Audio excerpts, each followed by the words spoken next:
Always a pleasure to see you, sir. Mr. Mayor, Yes. Councilor Woodson did want to make a statement as well. All right, Mr. Davis, if you would grant us just a moment. Councilor Woodson, are you there? We see you. Yes, yes, sir. Thank you very much. We see you. Great. I am muted. Can you hear me? Thank you very much. Yes, ma'am. Great. Can you hear me? Can you hear me? Thank you very much. Yes, ma'am. Okay, I just wanted to share that I understand the frustration of the public, and I can understand it, but I am excited that we finally going to get a VA clinic in Columbus. This fight has been going on longer than 10 years, and it's about time. And as a vet and as a woman, I couldn't be more excited about this clinic that the military finally recognized us WACs, because that's what we used to be called before we became consolidated. And in the reason for like South Columbus that everyone's speaking about, I don't agree, because veterans that live in South Columbus, they still get to Tuskegee, they still get to Montgomery, they still get to Birmingham, they still get to the clinic on 13th Street. So I don't consider that a big issue.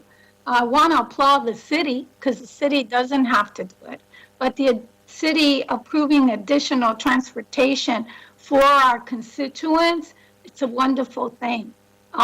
This clinic has been delayed, if I can recall, maybe 4 times already. I'm in support of the clinic. I am excited. They have proven engineering. I have all the confidence in them. They have proven everything. And in every development, if there's something we need to work on later, we'll work on it. But I'm supporting this clinic 100% as a veteran and as a woman. I'm excited. I want to be there when we cut the ribbon, and I want to make my first appointment as a woman to the new clinic. I'm very proud of it, and yes, sorry that we didn't get an opportunity to say so or speak about it, but I thank our federal government to finally consider Columbus, since we have so many veterans, to have a clinic here. There's a lot of times in projects that even me as a district representative, nobody tells me anything until we're getting ready to vote. So this is not a surprise, but it's an excitement, and it's excitement for all the veterans of Columbus, Georgia, because now they don't have to go as far, and there are more opportunities for us here. So just wanted to say I'm in support of it, and I look forward to the grand opening. Thank you for the opportunity. And my fellow constituents in South Columbus, I'm pretty sure if you ask them, riding from South Columbus to North Columbus, it's a piece of cake, rather than going to Tuskegee, to going to Birmingham or Montgomery. Thank you, sir. Thank you, Counselor. All right, Mr. Davis, if you would, sir, state your name and your address, and then we'll start the timer. Good morning, Mr. Mayor. Good morning. My name is Leroy Davis, Jr. I am a retired Navy Chief Petty Officer, and I live at 4 McCoy Road in Seal, Alabama. I had wrote a lot to say, but a lot has been said. And by me being in the minority here, I'm just going to say what I need to say. And I think that there's something not right here when you're trying to, would you put that in for me, please? When we are trying to, this is the 4th time that a VA clinic has not been built, because somebody here locally decided that the clinic is only for the veterans in Columbus, Georgia. The clinic is for Harris County, Georgia, Talbot County, Georgia, Marion County, Georgia, Chattahoochee County, Georgia, Stewart County, Georgia, Webster County, Georgia. And it's for Russell County, Alabama, Lee County, Alabama, and Barber County, Alabama. But my thing is, if the city and the veterans here in Columbus don't want the clinic here, we got plenty of room in Phoenix City. We have plenty of room, and our veterans will not fight you to keep from getting it built there. That's what I want to share with you. You know, people will notice the change in your attitude towards them, but they won't notice their own behavior that made that change. I had a thumb drive that I wanted to show, but it won't show what's going to show the actual picture of the new clinic, the rendering of it, and to name all of the facilities that it was going to have in it. But we don't have it. But I want to leave you with this. Where there's no vision, the people perish. The prophetic words are found in Proverbs 29 and chapter 18. They was written thousands of years ago, but still ring true today. Where there's no vision, the people perish. The VA has a vision. They've been down on 13th Street too long and it's too small. So this site is a good site for veterans. Also, the last thing I'll leave you with is bad company corrupts good character. Because there's something going wrong here when you are trying to stop this from being built, because everybody knows that they wanted to go somewhere else. And I'm going to leave it at that. Thank you. Thank you, Mr. Davis. Mr. City Manager. Well, Mayor, I just kind of wanted to say where I think we are, if it's okay. Sure. We've had 9 speakers, and I just want to say this is or reiterate that this is a federal project. It's a VA decision, not city. The property is properly zoned, and no action is required by this body related to the property. Georgia Department of Transportation approved a traffic study. The city reviewed the traffic study, and we have no issues with the traffic study. We have foundation and framing plans in hand. We are ready to issue the permit when the site development permit is cleared. We are awaiting final approval of tree plan from the city arborist. And once we get that from the city arborist, the city will issue the permit at that time.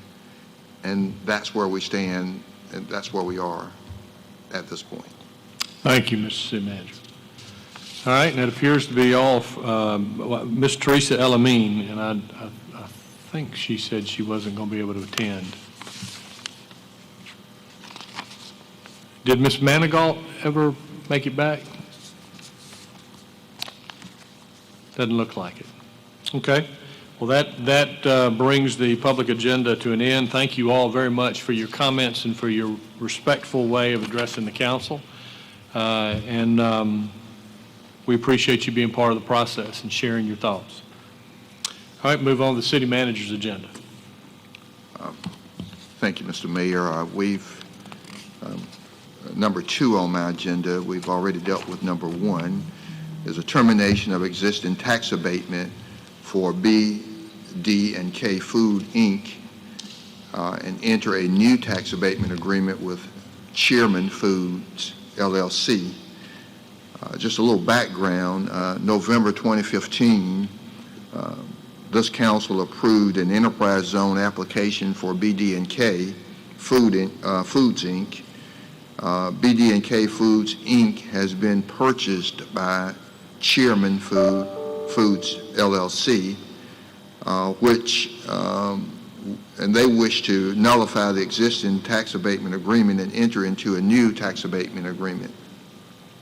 Chairman's Food, LLC is requesting a new tax abatement agreement because they are looking to expand, renovate, and make certain improvements to the facility to acquire and install machinery, equipment, and other personal property in connection with the food manufacturing and distribution operation, with a new capital investment of $13 million and the creation of 25 new jobs, and additional, and these jobs are in addition to the 85 current jobs.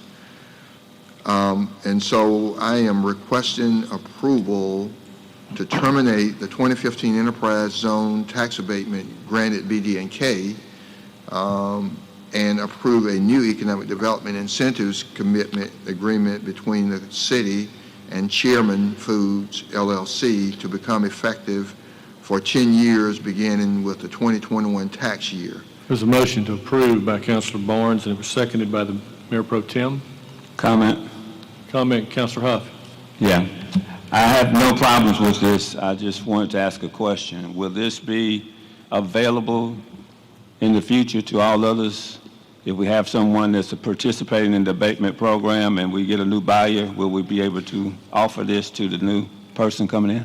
Well, and I would simply say to you, Councilor, if they are going to invest $13 million and create 25 jobs and retain 85 existing jobs, it's a council decision, but I can't see the council would balk at that. No, that's not my question. I'm good with this deal. Yeah. If we get another person to come in and match this deal, say that's another business in town, they go out of business, and another person comes in and invests $13 million, create 25 jobs, will we offer this to each and every one coming in to start over again? From a staff standpoint, we would bring it to you, and you would make the decision, but we would certainly recommend it.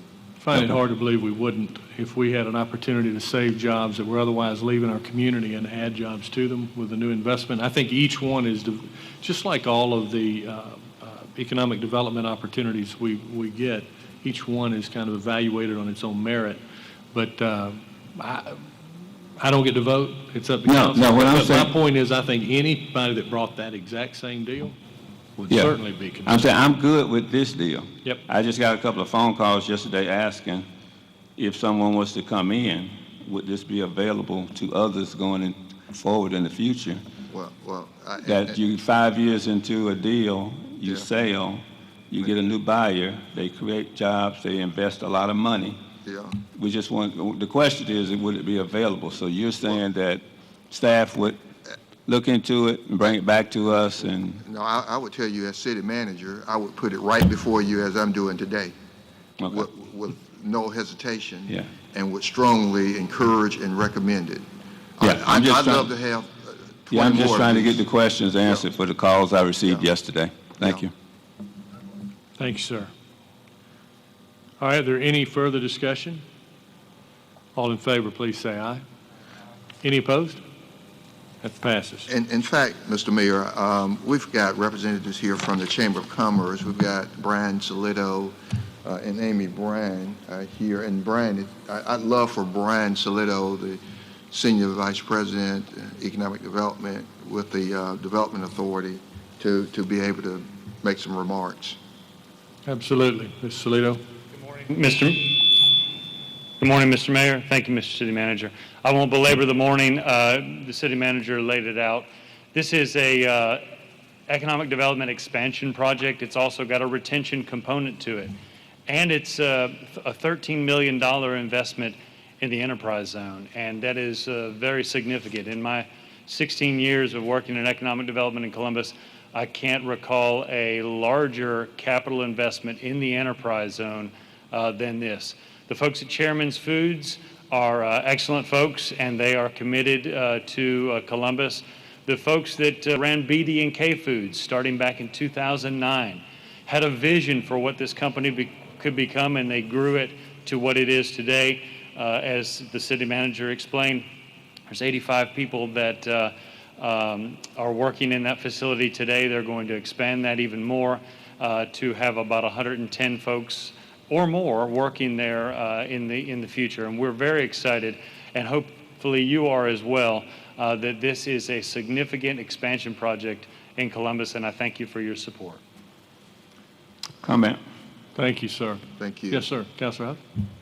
Yes, thank you for the update. I just want to make it real clear, very, very, very clear, that I am not opposed to this.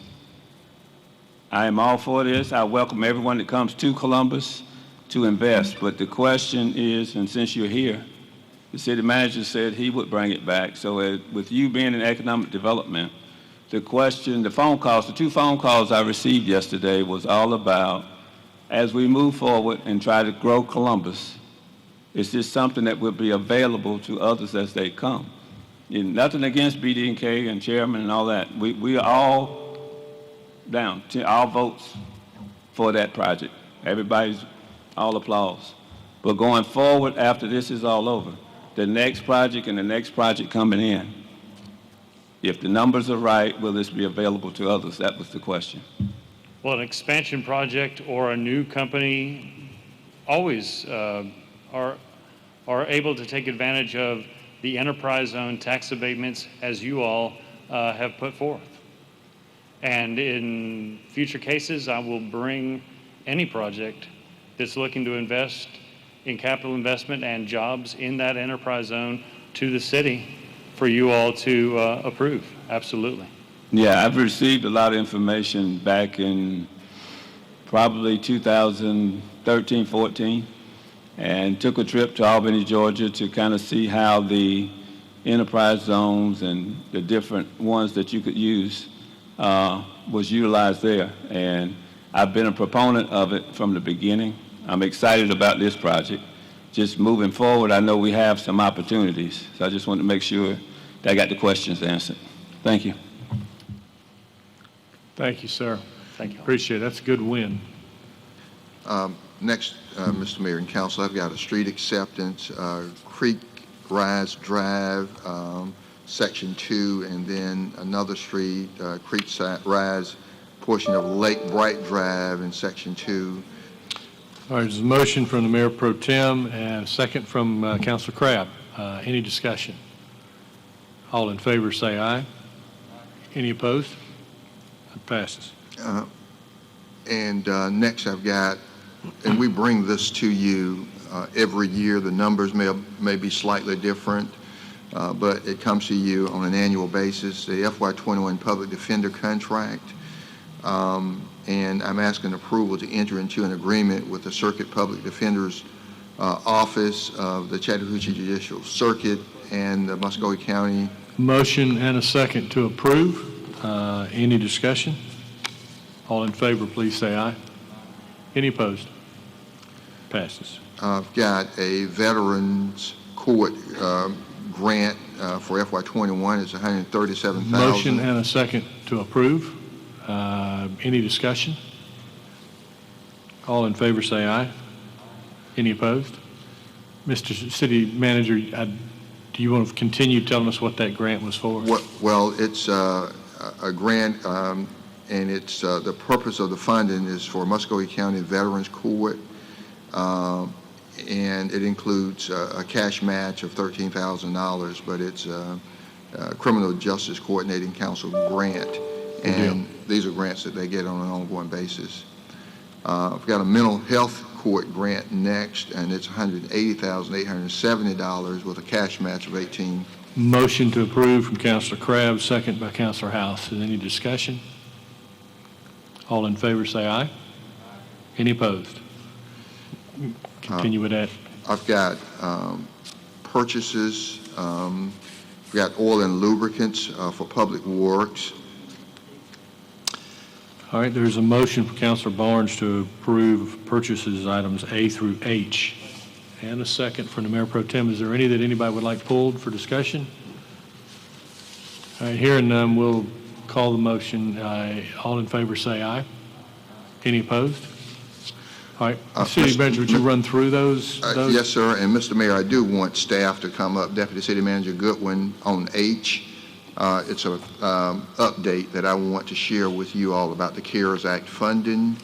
But oil and lubricants was A, contract extension for inmate commissary services, B, change order for roofing services at Britt David Pottery was C, D, web hosting services for the Board of Tax Assessors, E, upgrade of security appliance for information technology, F, computer equipment for various departments for the court management system upgrade, and I am going to give an update on the court management system upgrade also today, and then consulting services for information technology, and then the emergency purchase RFP for the CARES Act funding coordinator.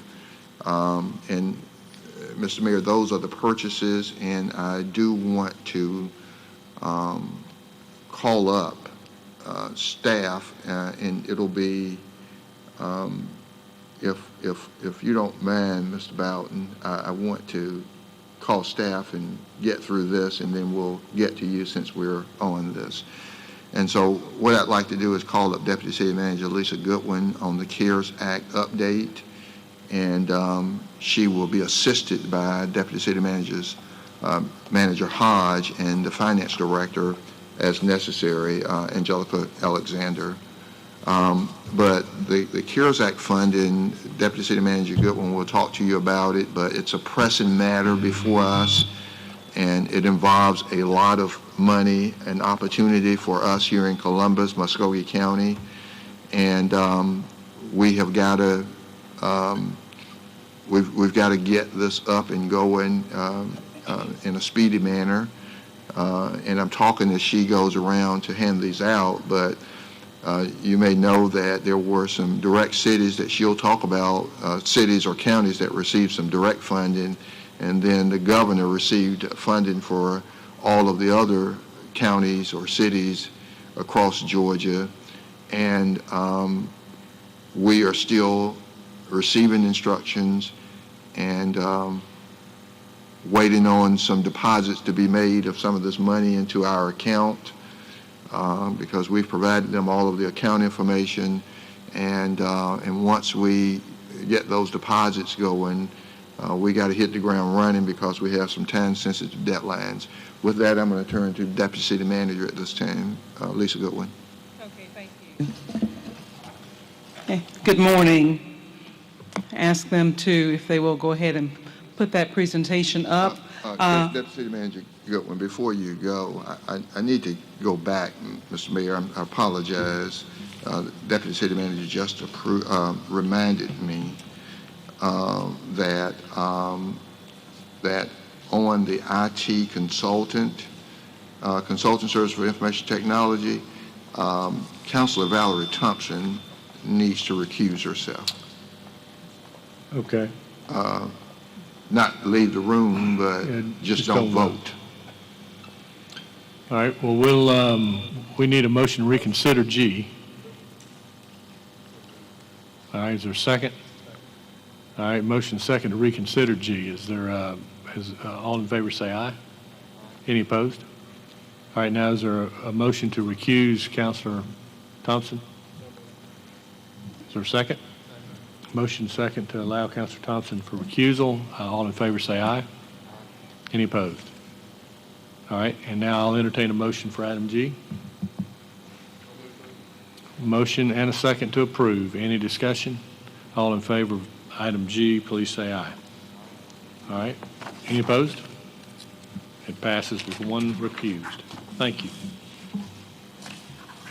Sorry. Okay. Okay, good morning, Mayor and Council. Just as a reminder, on last month I came to you and provided a CARES Act update, and we will continue to do that each month. We want to be able to keep you up to date with the latest guidance that we receive regarding the CARES Act funding in the entire process. Just as a reminder again, what the intent of the CARES Act is, and that is the Coronavirus Aid, Relief, and Economic Security Act, which was passed by Congress on March the 27th, which provided over $2 trillion in economic relief intended to protect the American people from the public health and economic impacts of COVID. The CARES Act funding is part of the Title V of the CARES Act, which provides resources to state and local governments. And Georgia has received $4.1 billion based on a funding formula. Of that, 45% of Georgia's funding could be transferred to local governments for qualified expenditures. And of course, the local government's maximum share of their funding is $1.8 billion. There were 5 local governments with populations over 500,000 that received direct funding allocations of $1.23 billion. And those organizations, or those cities were, of course, Cobb, DeKalb, Fulton, Gwinnett, and Atlanta. And so they've received direct funding. Now, the first phase of the funding allocates 30% of the $1.23 billion to local governments outside of those that I have just named for you. There are some cities, and these 5, they've already begun their process, and that includes Cobb County, Fulton County, and again, the others as well. And just to tell you a little something about the Cobb County and what they have done, they allotted $50 million for a program that will assist small businesses of up to 100 employees with operational and overhead funding. Their deadline for the application to be received was June the 26th. So they started this process a long time ago because they had already received that direct funding. Also, when you look at Fulton County, their process started some time back. They approved $10 million on April the 1st that provides emergency finance assistance, which includes rent, utilities, and mortgage payments to assist those persons with these things, food for the disabled, the seniors, and for homelessness. This also included isolation and quarantine support for the homeless. Again, their deadline application was April the 17th. And so you can see these cities and others started a long time ago getting things going. And so we're working on a very tight deadline as well. Well, and I just want to interject so that citizens will know when they see these dates to where they've already done these things. These were counties that received direct allocations from the federal government. That money was available to them early on, and so that's why they were able to have an April 17th deadline or a June 26th deadline. We are still working with the governor's office and others, and we are still awaiting our first deposit into the account with a timeline that she's going to tell you about. But it's not that we have not had the monies or the instructions, so we couldn't proceed forward. You know, they got the direct allocation out of Washington, these 5 counties, and they could move forward, and that's the difference. That's correct. Thank you, Mr. City Manager. So phase 1 funding for us. The state of Georgia has hired a third-party CPA firm that manages the CARES Act program. All of the eligible cities will be contacted by this firm directly and asked to authenticate their information, of course, after which the first funding allocation will be electronically deposited. If you recall, last month when I came to you, we were told at that time, based on the guidance, that there was nothing that we needed to do. Everything was going to be automatic. Well, again, that just lets us know and lets you know that this whole process has been very fluid and it continues to change. That's why we want to come to continue to update you and keep you posted on the new changes that we receive. So that's the purpose of this. They're also asking for that we have mandatory training on the use of these eligible funds. And so again, they will contact us and everyone involved will have the necessary training in order to make sure that we're doing it the right way. The remaining 70% will be available on a reimbursement basis. And all phase 1 funding for us must be used by September the 1st. That lets you know we're on a tight schedule to get all of this in and to get all of our expenses, not just city government expenses, but for the community as well. September the 1st is our deadline to use these eligible expenses, or again, it could be recalled and used for other state purposes. The CARES Act funding, phase 1 allocation for us is just over $10.2 million. 30% advance funding is the $3,074,416, again, which must be expended by September the 1st. And again, that's based on a per capita basis, is how they came up with that number. Some of the additional guidance that we have received includes, again, something that we all would like to see, but is not eligible, and that is a shortfall, using these funds to fill the shortfalls that we have in terms of revenue or to cover expenses that are not eligible, such as operational cost, employee raises, capital equipment, payroll. Again, these are things that are not eligible under the CARES Act funding. We can't use these things, the monies, for those purposes.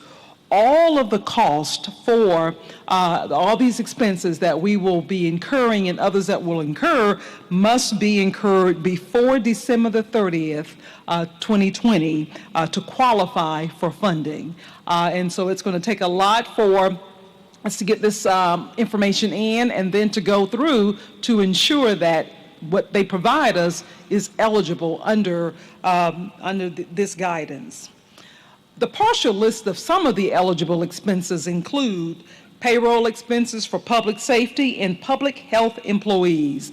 Simply put, that is anything that we do in terms of public safety above and beyond what the mission or the scope is. If there's anything outside of that where we, let's say the chief comes up with a team that just works COVID, whatever that might look like, that would be eligible, but other than just the day-to-day mission, it is not eligible for under this current guidance. Telework capabilities, payment to public and private hospitals for expenses related to COVID-19, grants that prevent the eviction from housing, employment training calls for furloughed employees, emergency financial assistance to assist with paying rent, mortgage, and even funerals. Additional expenses that are eligible include assistance to small businesses to mitigate the impact of business interruption, economic hardship grants to individuals regarding utility bills to avoid interruption, hazard pay, stockpiling of the PPPs for future outbreak of COVID-19. Again, this is just a partial list. Some of the funds that other cities are using and the way that they're using it, when we look at Decatur, they have set up a small business loan program. They are, of course, purchasing the PPEs, using it to sanitize and to clean. DeKalb County, hazard pay, assistance for local small businesses. Marietta, Georgia, using it for renovating buildings for social distancing, improving technology, cleaning, sanitizing, again, PPEs.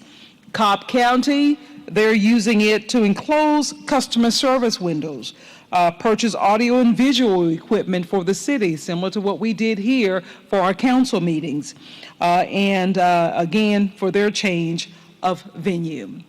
And so, under the next steps, I will have Deputy City Manager Hodge to come and talk about the next steps and to introduce to you another process. So good afternoon, Mayor and Council. Deputy City Manager Goodwin and I are kind of tag teaming this presentation. As we move forward, the City Manager is proposing a contract with Marketing, Media, and More to manage this CARES Act project. As you can imagine, it will be a very difficult project to get all of this information in the deadlines that we will be required to respond to this CARES Act funding. So the proposal and what Council has approved on the emergency purchase is to negotiate a contract with Media, Marketing, and More. And the reason that we're moving forward with an emergency purchase is obviously the timeline does not allow us to go through a formal RFP process, so it does qualify as an emergency purchase. Just a little bit about marketing, media, and more. Most of you are familiar with Marquette McKnight. She has over 35 years of experience in developing, coordinating, and implementing hundreds of strategic projects for diverse clientele. She's been involved in many major projects throughout our community. Columbus 2025, the National Infantry Museum, Together Columbus, the Mill District, and there's many more that she has led an effort. She is a key local leader, is focused on making our community even better. So she came to mind, and we thought it was a great fit for this project. She's known for her civic engagement in the region, and she has put together a team of experts in project management as well as financial reporting in order to provide this service to the city and to our community. So the deliverables that we have outlined in our discussions with her would provide monthly deliverables, an action plan for reaching all of those potential agencies that would qualify for this funding throughout our community. She'll be able to provide us those contacts that she's made, the list of contacts, proof of the agency's nonprofit status, service categories for each, as well as their monthly expenditures related to the COVID-19. And those things will be documented and justified so that they are in compliance with the CARES Act funding. There will be a certification that all expenditures that they've applied to us for has not been reimbursed from another source.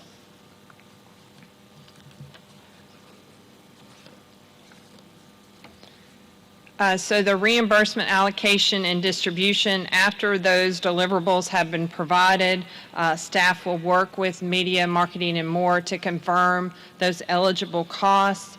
Funding recommendations will be submitted to City Council for approval before they are submitted to the state for reimbursement. We will not pay out any funds until the state reviews and approves our reimbursement request. We don't want to be left holding the requirement of reimbursing the state, so we want to make sure that that process is fully vetted by the state and approved before we actually provide reimbursement to those organizations. The last thing that we will do is to have any payback in eligible costs.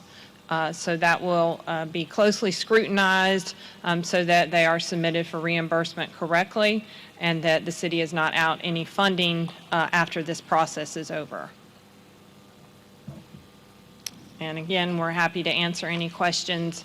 And as Deputy City Manager Goodwin stated, we will be coming back to council on a regular basis, updating you on how we're moving forward with this project. And Mr. Mayor, if I say that we are hopeful that we will get a direct deposit from the state in any day now, any day, because we thought we would have the direct deposit of the $3 million by June 30th. They've not made the deposit yet. And so, but the one thing I want to point to also is that these are reimbursable expenses. In other words, you know, that's why fund balance, reserve funds are so important. If you don't have the financial capacity to incur the expense on the front end, then you can't be reimbursed. You can't ask for the money because you're going to do it or you plan to do it. You got to do it and then ask, you know, like with this city council equipment, we incur the expense for this equipment and now we can ask for reimbursement. It was a COVID expense.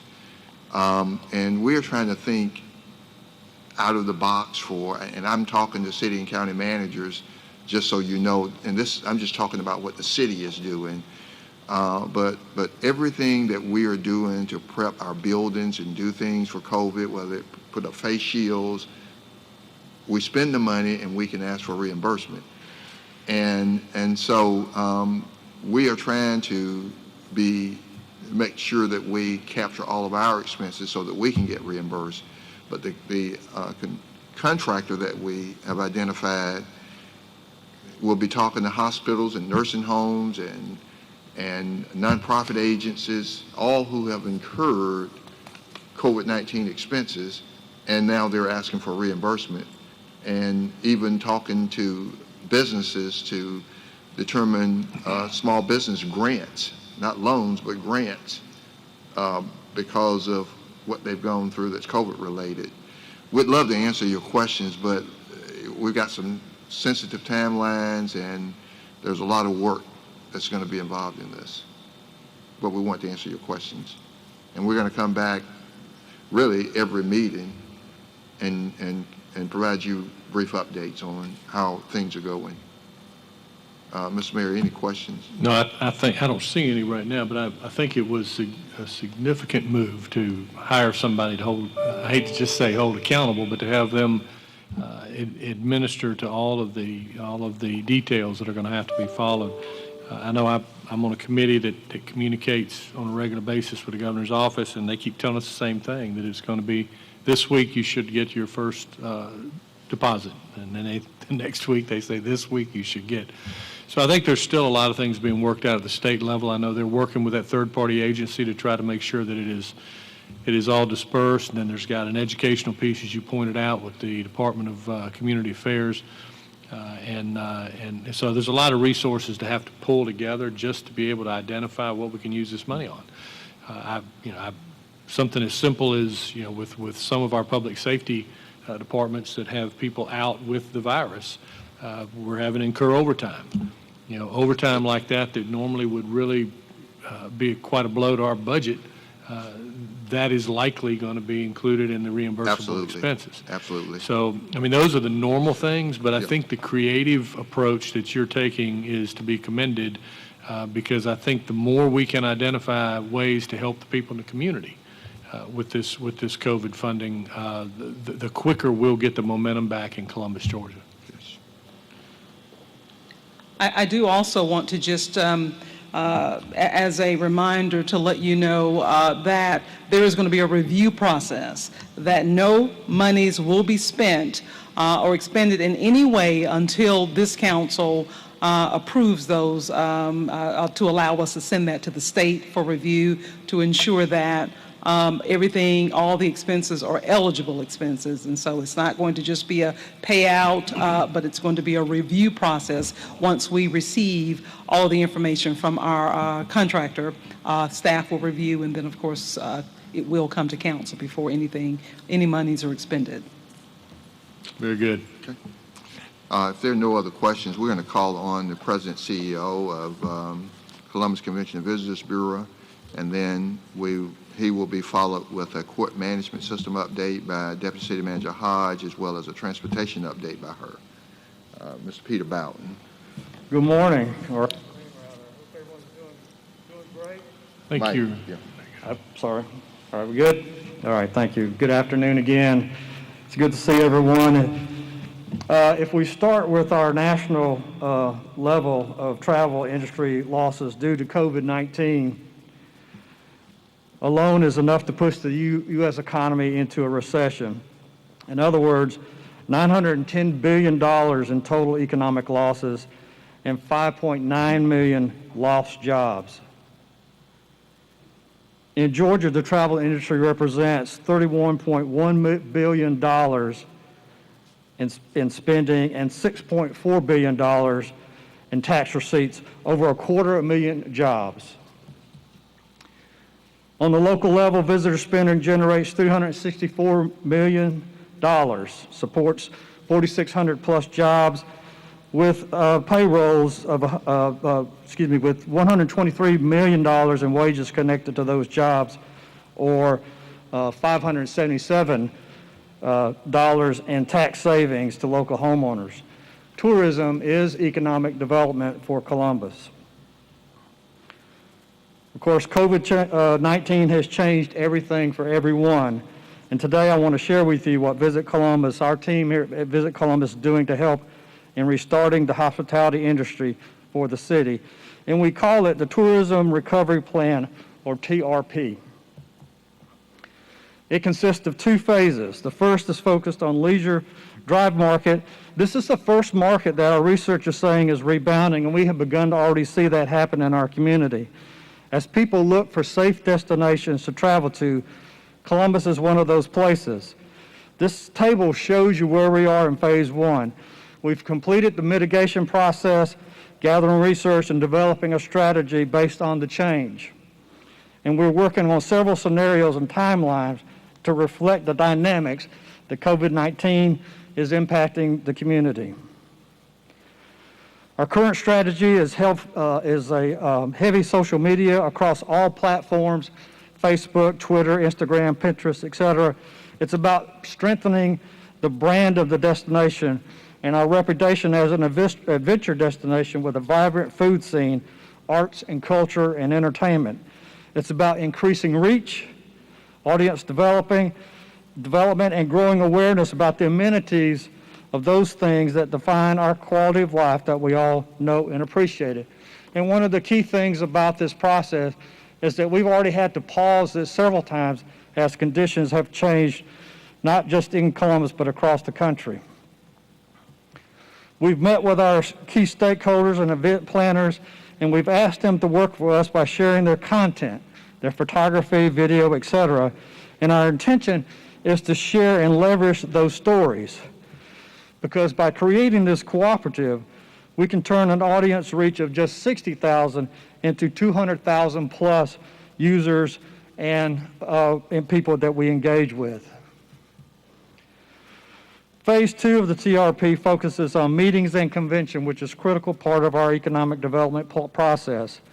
We are still in the mitigation process and moving slowly into the restarting phase, primarily because planners and destinations are still working through how to convene groups safely. Here's just some of the research we're following. 4 in 10 planners expect to come back to market by the end of 2020. Small meetings are coming back first. Looking at different ways to conduct meetings using a virtual component, and I'll talk about that in just a moment. Meetings will change because of the pandemic. Meeting planners are beginning to book, not just look at destinations, which is exciting for us. Planners of all sizes of meetings are re-entering the marketplace. Most planners are positive about the future. However, and this is what's driving the conversation, these planners have concerns about the cost of the adoption of safety protocols, how the impact of cost of space and food is going to impact their meetings. If we look at this chart, the first graph on the left side, if you look at the Navy, that's the national standard. Peak is representative of how Columbus is performing. On the left side, did you see the postponement of meetings? Most of these have rescheduled for the fall of this year, and you can see we're tracking fairly closely with the national average. On the graph to the right side, these are meetings that have pushed into 2021, and you can see that, again, we are outdistancing and being very successful in rebooking those meetings that canceled for some reason because of the COVID-19. The good news is that 64% of meeting planners are planning to return in the marketplace for 2021. But they do have some expectations, such as how will cancellations be handled if they have to postpone their meeting again. 46% believe cancellation terms will be more flexible, and that's what they're hopeful for. But there is 21% that feel that contracts will be tougher in dealing with cancellations with hotels and meeting venues. 40% of meeting planners are signing contracts, which again is great news for not just the city, but for the state. And as I've mentioned, we're finding that smaller meetings are coming back first.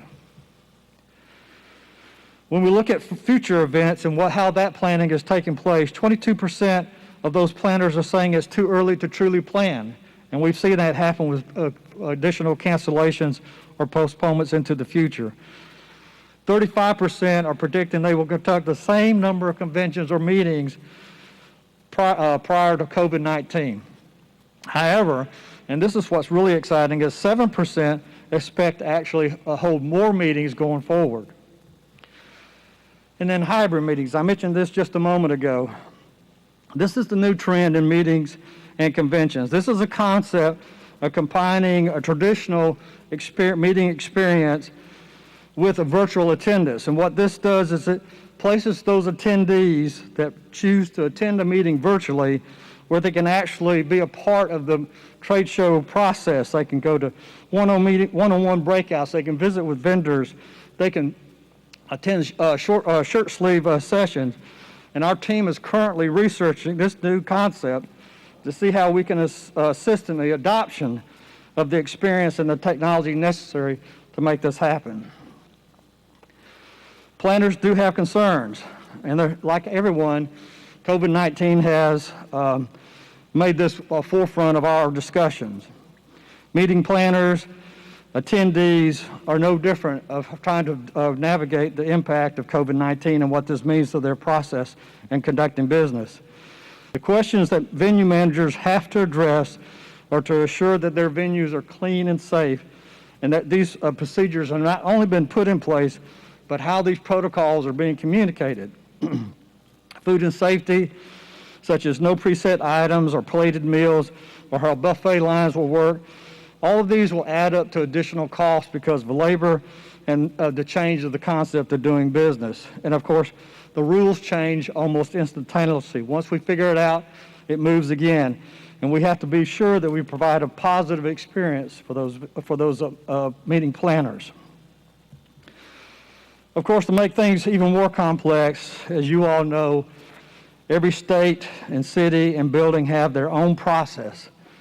And so the planners are asking for help in figuring out how to conduct business. And that's one of the roles my team at Visit Columbus has taken on, to learn, to communicate, and to provide that one-shop experience for meeting planners to help direct them to the best source for their event. So in moving forward, in order to do this, we have met and continue to meet with our stakeholders, sometimes weekly, certainly once a month at the very least, to research and collect data of those key things meeting planners are looking for: safety procedures, guidelines, seating capacity, pricing, etc. And for the past several months, our team has worked on 4 specific pillars: client engagement, partner engagement, internal measures, and high-value marketing content. Today, I want to discuss the client engagement because that's what's going to drive the product. We are working with our current clients with soft touch points without any real hard selling right now, simply checking in with the client and those planners.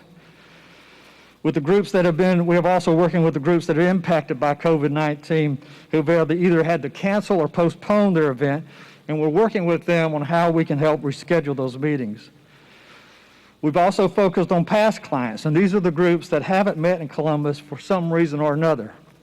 I'll talk a little bit more about that in just a moment.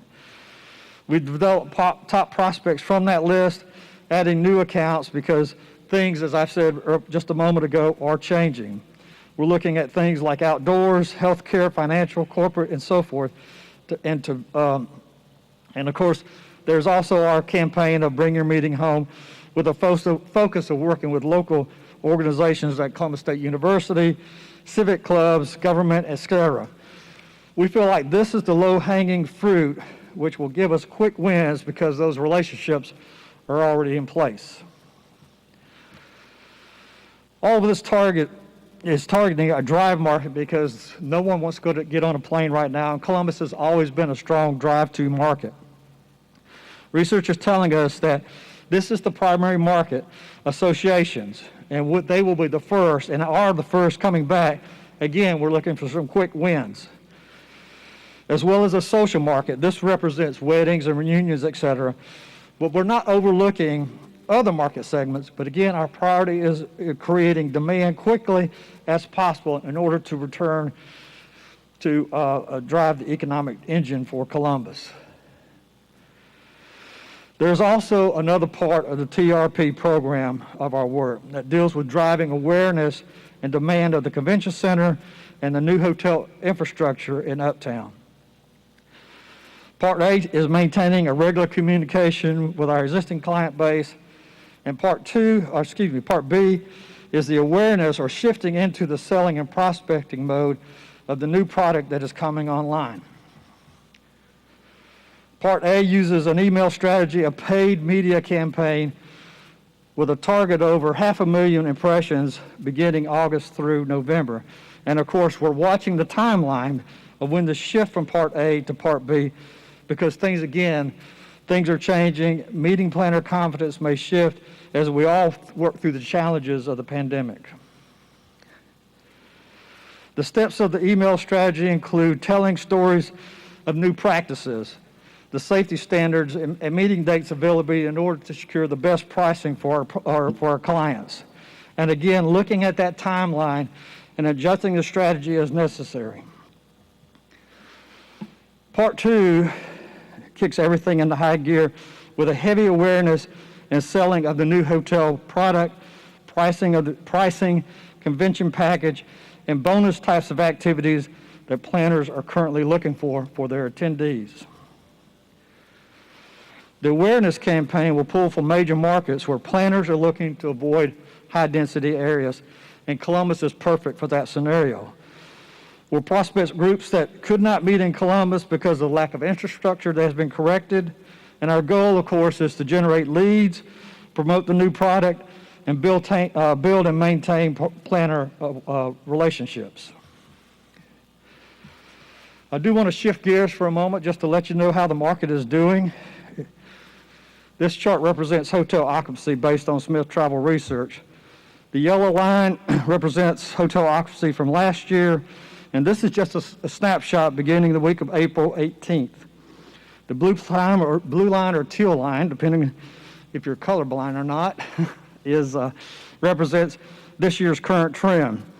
The industry has begun to recover very slowly, but still trending up. As of the week of July 4th, hotel occupancy was up 54.29%.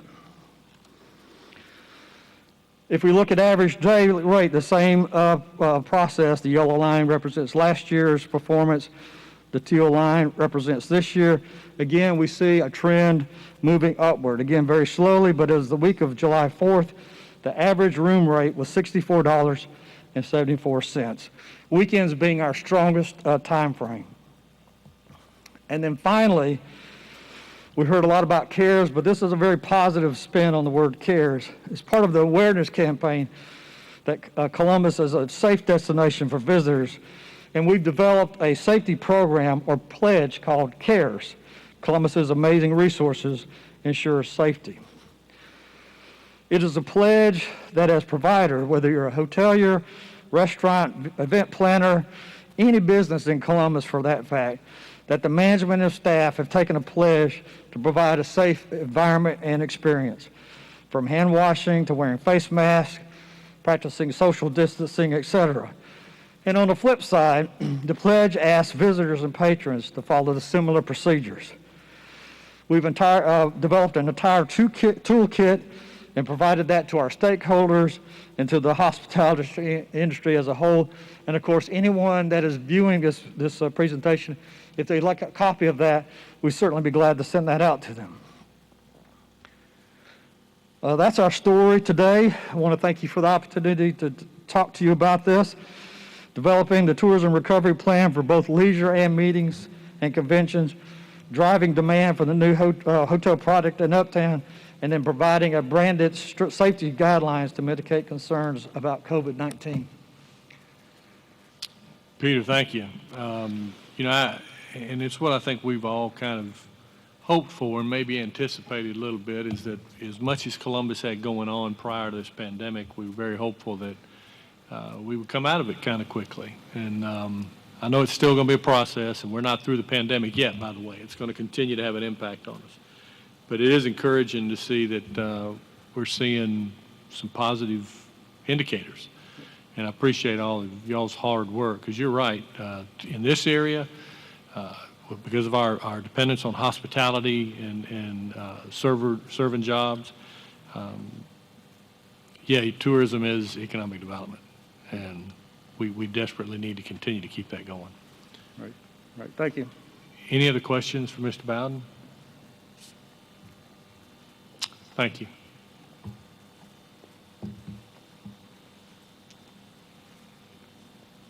Deputy City Manager Pam Hodge. So good afternoon again, Mayor and Council. Just wanted to give you a brief update on the court management system and where we're at in the process as they're loading the presentation. We are moving forward with the court management process. Again, that was authorized by Council back in September of 18. It is a replacement to the mainframe system. That IBM support ended June of 2020, so we are just on an extended license only. So we're in that time period where it's really important that we continue to move this project forward and get the new system up and running as quickly as possible. This is a web-based system, and that will be a fully integrated system for all those departments and agencies and offices that utilize this court management system. There were 4 components to this system. 1, to replace the mainframe, which is the main system of Odyssey. Also Brazos, which is the e-citations for the Columbus Police Department. Eagle Recorder, which is marriage licenses and gun permits, as well as Soft Code, which is the civil cert process for the Marshal and the Sheriff's Office. The implementation included a vast array of items that were included in the contract with Tyler, data conversion, forms, reporting, configuration, interfaces, training. All of those things were part of this process that we've been working on for a long period of time. And all of the departments are listed here that were impacted by this, and not just court-related departments, but also IT, inspection and codes, engineering, public works. These departments actually also issue citations that go through environmental court. So it's outside the actual court, what you think of the core court components, but these are offices that are also impacted on this new system. Our go live dates, Brazos went live back in June of 19. So we are expanding that process for e-citations for all of the Columbus Police Department. That's ongoing now, putting that additional equipment in all of the CPD vehicles. Odyssey, which is the main court management system. Again, originally we had a June 2020 go live date. It was extended. We've extended it one last time to September 21st of 2020. We have been put on notice by Tyler that we do have one potential risk due to the lack of involvement and participation from the Municipal Court Clerk's Office. We are continuing to work through that process. We're working with a consultant to assist us with municipal court, as well as other components of just data validation and checking to make sure that the system's configured correctly. So that will assist us in moving this project forward as we move towards our September 21st go live date. We are starting our 5th data review. So we've gone through the process 5 times now, looking at the business processes, checking all the data that was converted from the old system to the new system, making sure that that's correct. The end user training will start August the 10th. We'll have a different type of end user training in the environment that we're in. It will be a virtual training, a little different than face-to-face training, but we are moving that forward with the go live date of September 21st. Eagle Recorder went live in March. Originally was March, extended to May 18th, so they are on the new system in gun licenses and marriage licenses and gun permits. And then Soft Code will be coming on board right at the same time that the Odyssey will come on board. And this is a major investment in our budget, $4.1 million for implementation costs, annual maintenance fees of $725,000.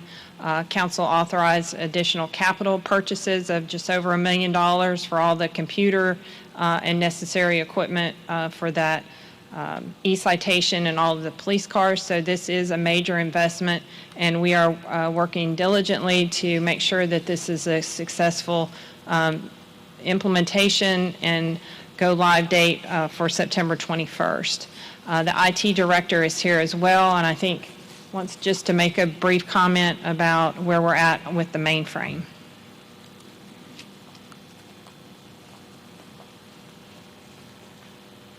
As Deputy City Manager Hodge said earlier, the mainframe is on extended license and review for maintenance, and that actually ends for good on December 31st. So the mainframe, as you know, is a legacy system. We've had it since 1996 on the latest iteration, and we really are pushing to get all of the systems off of the mainframe so that we don't have to mitigate that machine if it were to stop working. As far as the other parts of the project going, whereas IT doesn't issue citations, I just wanted to clear that up, but we are heavily involved in the implementation and will continue to be involved after it's implemented in the maintenance of the software and hardware as the project moves forward.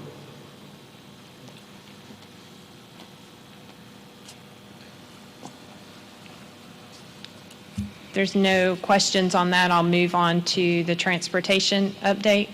Yeah. Doesn't look like there are. So as they're, again, loading that particular presentation, just as a reminder, transportation is funded from multiple sources, including the other local option sales tax, the paving fund, T-SPLOST, GDOT grants, LMIG. So we have multiple funding sources that we try to leverage as much dollars as we can to handle our transportation needs in our community. We have several active projects. I leave MLK Trail and resurfacing on this list because we still have some signal replacements that still need to be done, so I don't want to remove it off of the active list, although the trail and the resurfacing has been completed. Calumet, Fort Benning Road, Roundabout and Streetscapes, River Road, Bradley Park, and we've added the spider web to the active projects. You'll start to see some work out on the Buena Vista Road spider web area as well. On Calumet, this is just a few pictures that we've taken out at this site. We have identified, as you can see in this photo, a fiber line that needs to be relocated. They've issued an emergency purchase order to get that accomplished, so we feel that they'll move on this pretty quickly. This is a local business line that was not originally marked when we did the locate for this project, so we were able to make sure that this was not damaged, which is a great thing, so they'll be able to get that relocated. The project is about a 90-day project, so should move pretty quick once this fiber line is moved. Fort Benning Road Roundabout, they're continuing on the roundabout itself. You'll see some of the landscaping has gone in, the sidewalks, the culvert, the new culvert is in. You'll see their temporary striping. This is not the final asphalt for Councilor Huff. That was one of his questions he had the other day. So you'll see a lot of work out there. The trail is in place. Sidewalks going down both sides of the road. It's going to be magnificent. It looks great. I drove out there yesterday doing a lot of work. The River Road roundabout is almost complete. A lot of landscaping activities going on at the River Road roundabout, finishing those things up. Again, this is a great improvement to this area. Traffic seems to be flowing really well. Again, I drove out to this site yesterday as well. Everybody's kind of getting the hang of the roundabout in that location, and we're getting very little complaints about issues in that area at this time.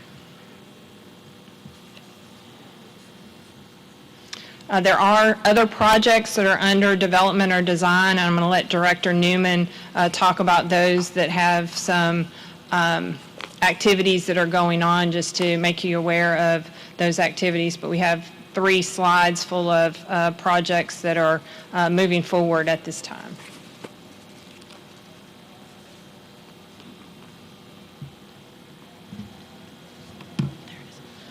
Thank you.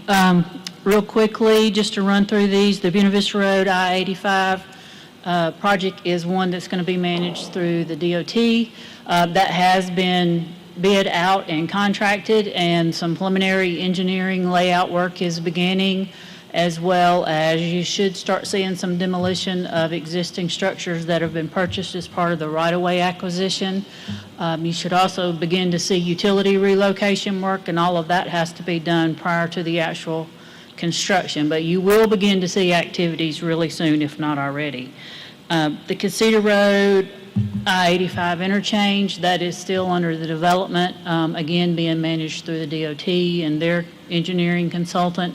I believe they've had some preliminary right-of-way negotiations with some of the property owners out there, and that's still ongoing. Bradley Park Drive, J.R. Allen, diverging diamond. They have done the preliminary engineering, and they are in the process of the public information, where they are going to have information out for the project, and they're going to try to seek input back from the public. Originally, it was planned in May to do a public meeting, an open house, but obviously with the COVID, they no longer can do that, so they're going to try to do it virtually to get information, as well as through the use of computers and getting comments. And it's important that we get information back from the public, but they are actively working on that project. I-85 southbound at Macon Road, adding an additional right turn lane. That's actually being done by the DOT, and they are in process of scheduling that work. Roundabout at Beaver Run Macon Road, and the roundabout at Beaver Run Lynch Road and Technology Parkway. That's still on the radar by GDOT, but I don't think they have it programmed as of yet. We haven't received that information, but I will make note that we are working with DOT at the Beaver Run Technology Parkway intersection, where the signal is currently a protective permissive signal. There have been some severe accidents and some fatalities at that location, so we are working with them to change that left turn movement to protected only, and that's going to require some change out of equipment. So we will, we're working with DOT to schedule to actually, DOT is going to provide that equipment to the city, and we will actually install it and work with them on the getting public notice out. So there will be a change coming to that intersection in the interim. Oglethorpe Bridge, again, that's a project being managed through the DOT. We've had some preliminary meetings on that with their consultant that they've hired to do the preliminary engineering. That's going to be a very difficult project, so I can imagine it's going to be a long process for them. You have historic property involved. You also have two different states, two different communities involved. And I believe Director Rick Jones has had some communication, as we don't want to settle for just a bridge like that's out there now. This is a main entrance point for our community as well as Phoenix City's community. So we want it to be a landmark, something that everybody knows they have arrived when they get there. So we'll continue to work through that. Let's see, change my list. Benning Drive Bridge, or actually it's a culvert. Just so you'll know where that's at, that's in between Walmart and the rec center and schools, where there's that little pinch area where it's narrower. And we have that under contract, and the contractor will be starting soon. It shouldn't take long to get it done. But the goal for that was to widen that structure. It's actually in good structural shape, so he's just going to be able to widen it so that we can add some additional lanes to help with the traffic. That's a congested area with the schools and the rec center and Walmart all being right there. Reese Road Bridge in Cooper Creek, that has recently been awarded. We've met with the contractor. He has ordered the beams. They're like 92 feet long, which is very unusual. We had hoped to start this month, but the state of Alabama had an emergency and the supplier had to defer the beams that they were originally constructing for our project for that emergency situation. So it's looking like we won't get those beams till sometime toward the end of the year, but the project will begin before that with utility relocation. I believe there's already some of that going on. And then we'll also, in advance of receiving those beams, there will be some preliminary demo work and structural work that'll happen in advance, but we don't want to close the road until we have to, because that will be an impact for the traffic. Clarendon Bridge, we have, or if not have done so, it should go out this week, the public notice about the road closure, so that one's going to be starting. That one project is in a neighborhood, so there's minimal impact to traffic, and it'll just take a very short period of time to get it completed. Infantry Road and Trail, that project has been ongoing, and the preliminary engineering and design is complete. I believe the environmental work has been done.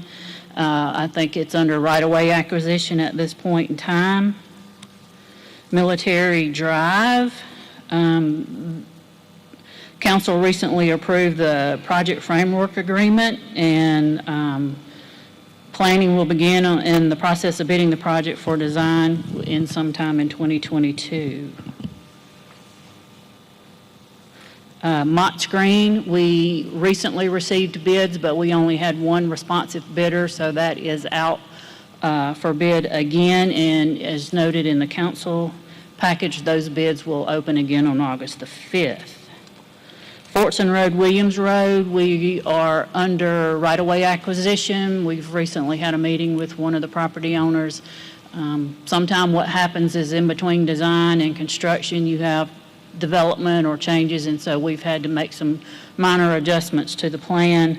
And so we're working through that and working through utilities, but we are still hopeful to have that project out before the end of the year. Donna? Yes, Could ma'am. you give us an update on the Canberra Bridge? Yes, ma'am. That we're waiting on the actual guardrail material. The contractor has ordered the material. Two things that delayed that. One was there were some problems with guardrail design that had changed across the country, not just in our particular case, but across the country. So actually, guardrail stopped manufacturing for a period of time until they could resolve what was creating, it was causing severe bodily injury to people that had hit it. So they got that resolved. They're back up operating. Of course, some of it is material delays with the shutdown of the COVID. But then also, we specified in this particular case, one of our biggest complaints about guardrail is it's ugly. So we specified in this case a special coating, which is similar to that you see on our pedestrian bridge, where it looks aged and it blends in. It's more natural looking versus just the metal look. So we requested that, and that's an extra process. So we're waiting for the material, or the contractor's waiting for the material to come in, but all of that's been ordered, and we're just waiting for the manufacturing and coding, and then get the material, and then we'll get it scheduled to get in. But it is in process. Okay?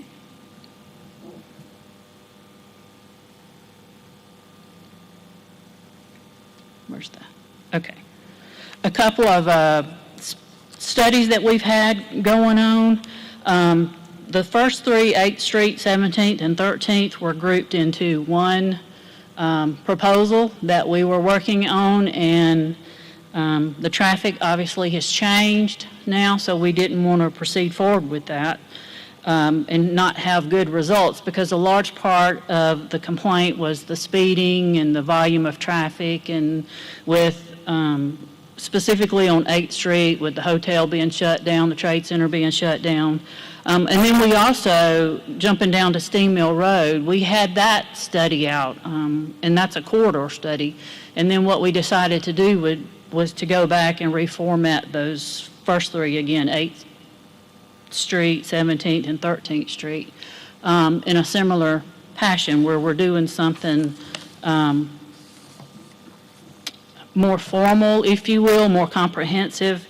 On the Steam Mill Road study, it's a corridor study, and it looks at all elements. It looks at safety, it looks at operation, and they look at all elements of transportation. They look at crash data, they look at traffic volumes, speed data, they look at existing signage and markings, and then they come up with like a three-phase approach, if you will, for projects, and some of those would be immediate, and that may be like one of the things they identified on Steam Mill Road was a lot of the signs are not visible due to vegetation, so it may be as simple as going out, trimming some trees or cutting some grass or repainting, remarkings, maybe replacing signs, that sort of thing, something that we can do fairly readily. And then maybe some mid-level to where things such as not having adequate number of ADA ramps or gaps in sidewalks or some type of obstruction, something, again, that's going to require a contractor to get involved, but not a major project. And then ultimately, the long term would be a major project looking at the entire corridor. And as part of that process, there's also a public input element. And so when we were doing the Steam Mill Road study, which will be coming back to council eventually with the final study, of course, is typically on these, the group, the consultant and staff, they go out and they walk the corridor.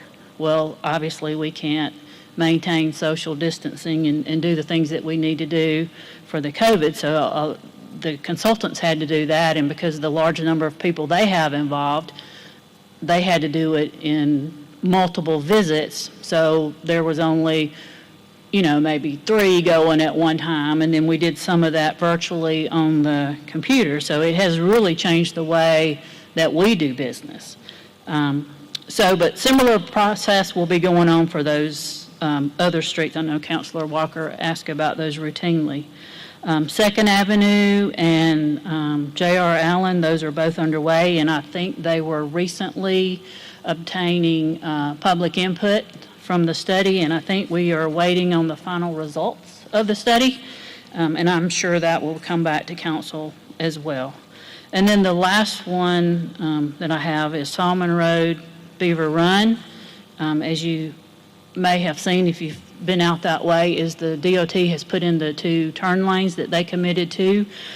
We have been working with our consultant, and the preliminary design for the signal has been completed, and he has recently sent that information out to the utilities to make sure we don't have any conflicts and need to make any adjustments. But once that process is completed, we will be submitting to the state for a permit. That's a new signal, and of course it'll have to be permitted through the district and the state office in Atlanta. So that one is moving along.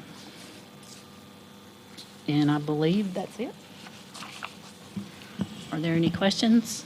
Mr. Mayor, if I may. Yes, sir, Councilor Davis. Mr. City Manager, of course, there's been a lot of conversation about cars, traffic development today. Just why it's fresh on my mind since we had that conversation today, I know that there's some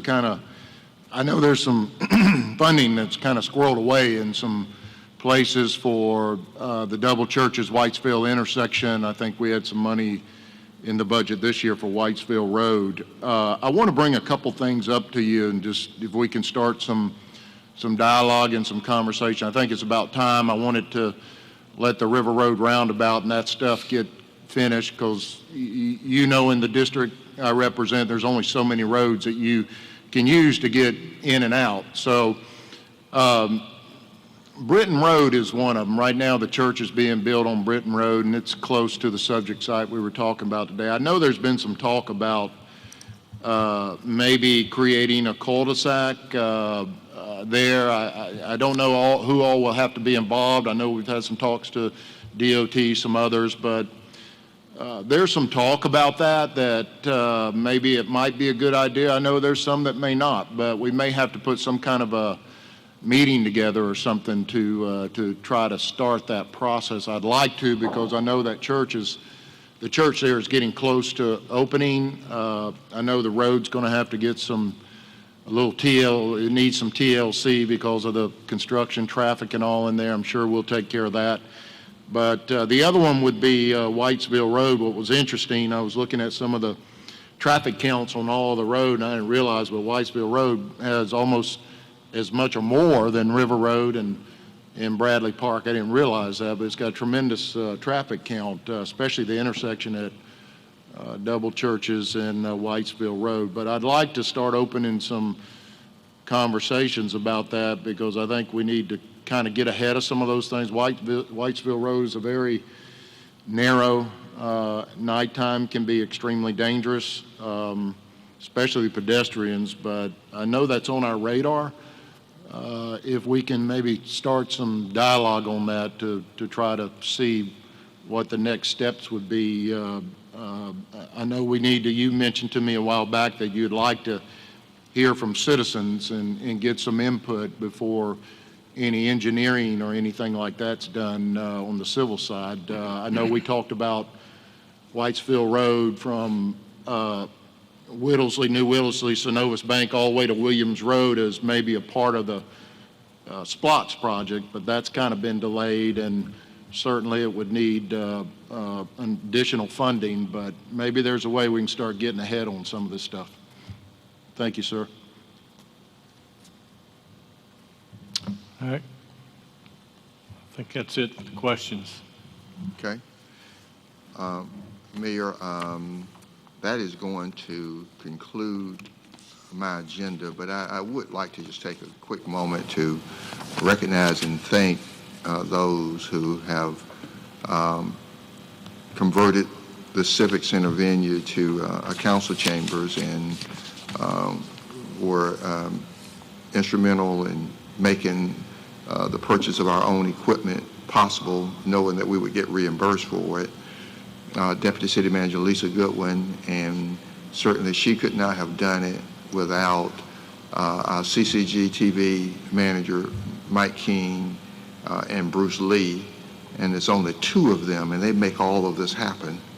But two people, and then we go to IT, and those two couldn't make it happen without IT.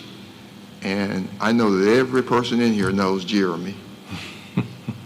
and Jeremy is the mastermind in IT, but Forrest and all the support that they give to Jeremy. And so I really wanted to just thank them for making this happen. And Lisa has pulled in some Civic Center people operating cameras. And I mean, when we come together as a team, we can do almost anything. So I just want to recognize, we good people. Yeah, thank you.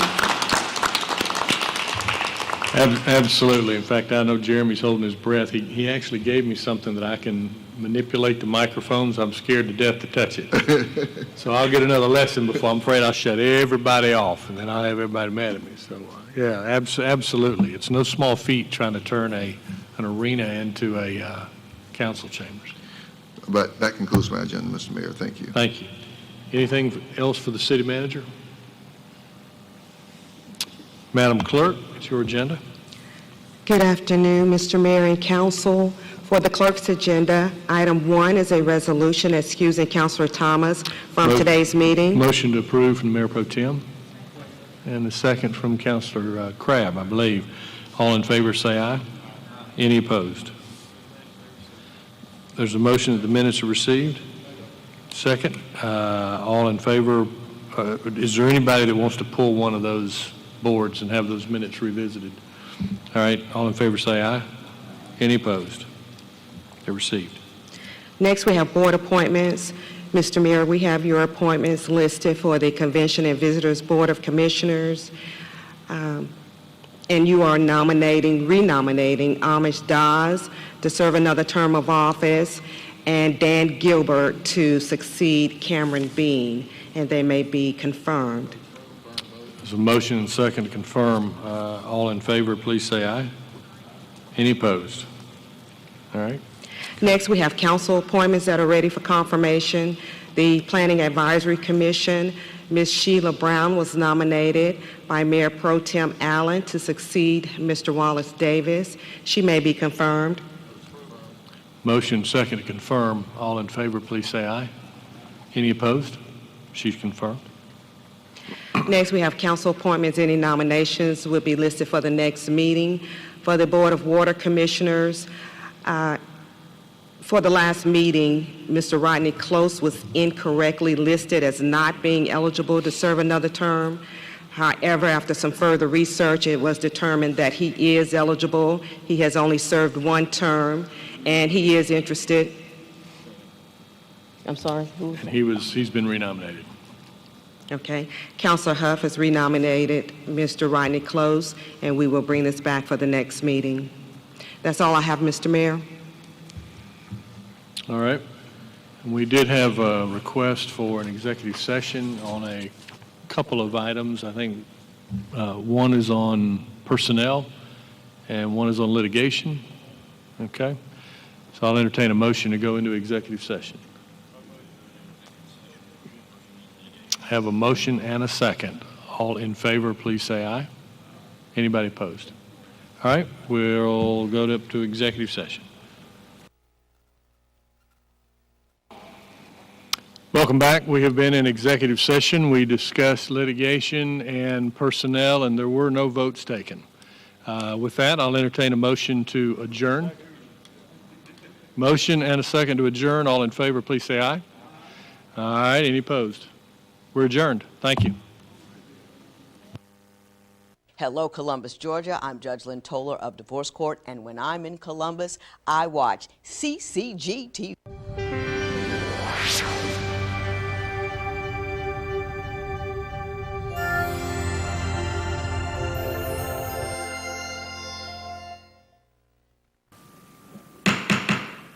Good morning. I'd like to bring the July 15, 2020 Planning Advisory Commission to order. We'll first please rise for the Pledge of Allegiance, and if you will, turn around because the flag is out back in the yard right now. I pledge allegiance to the flag of the United States of America and to the republic for which it stands, one nation, under God, indivisible, with liberty and justice for all. Thank you. And I'd like to ask if you would please to silence or turn off your cell phones this morning. Now, we're operating under much different circumstances as most meetings that are now being held. We have some commissioners that are actually watching by television, YouTube, or Facebook will be forwarding questions to me via text, so I will be looking down at my phone at times. We will have citizens calling in via phone with questions and or comments. So we ask those watching here and by other means to be patient with us as we move these cases forward. We do have a quorum this morning, and we will be able to make some decisions and send some recommendations in. Phone number in which to call is 706-225-3937, and it's scrolling on your screen for those of you that are watching by television or Facebook. I remind those in the audience, those watching on TV, this is the first hearing of any rezoning, text change, or special exception request brought before us here today. We will first hear a reading of the staff report for the case by planning staff and ask the applicant to provide a brief overview of the request. We will then give the opportunity for anyone in the audience to speak for or against that request or to inquire about the said request. The commissioners will have any needed discussion on the case. Once a motion is made and seconded by the commission, a vote will take place and a recommendation will be rendered. The case will go back to the planning department for their independent recommendation. If a favorable recommendation is given, then the case is then forwarded to City Council with the two independent recommendations. If the planning department makes a recommendation for denial, the applicant will then have 10 days from the receipt of a letter stating the denial to notify the clerk of council that they are requesting to be placed on City Council's agenda.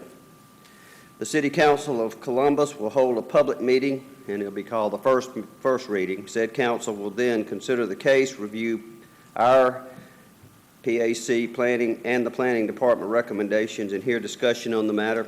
Council will make a final decision at a second public meeting, and that's called the second reading. Okay. Gentlemen, have you had an opportunity to take a look at the minutes via Trello or through an email?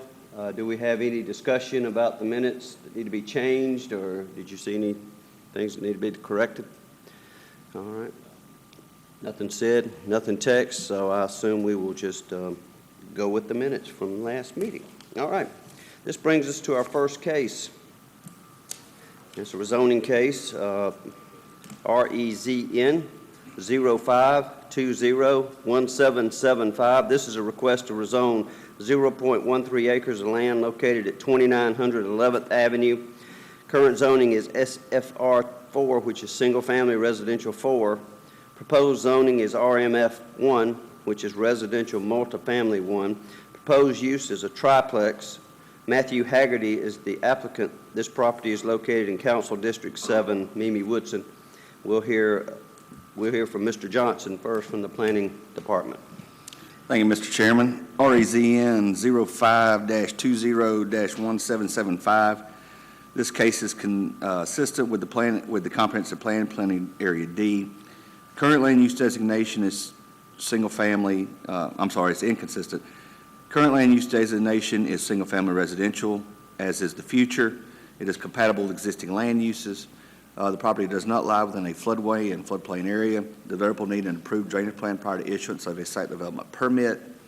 The property is served by all city services. The average annual daily trips will increase by 6 trips if it is rezoned for a triplex. The site shall meet the codes and regulations of the Columbus Consolidated Government for residential usage.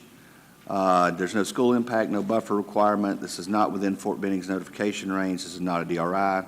Surrounding zoning is to the north SFR 4, south RMF 1, east RMF 1, and west RMF 1.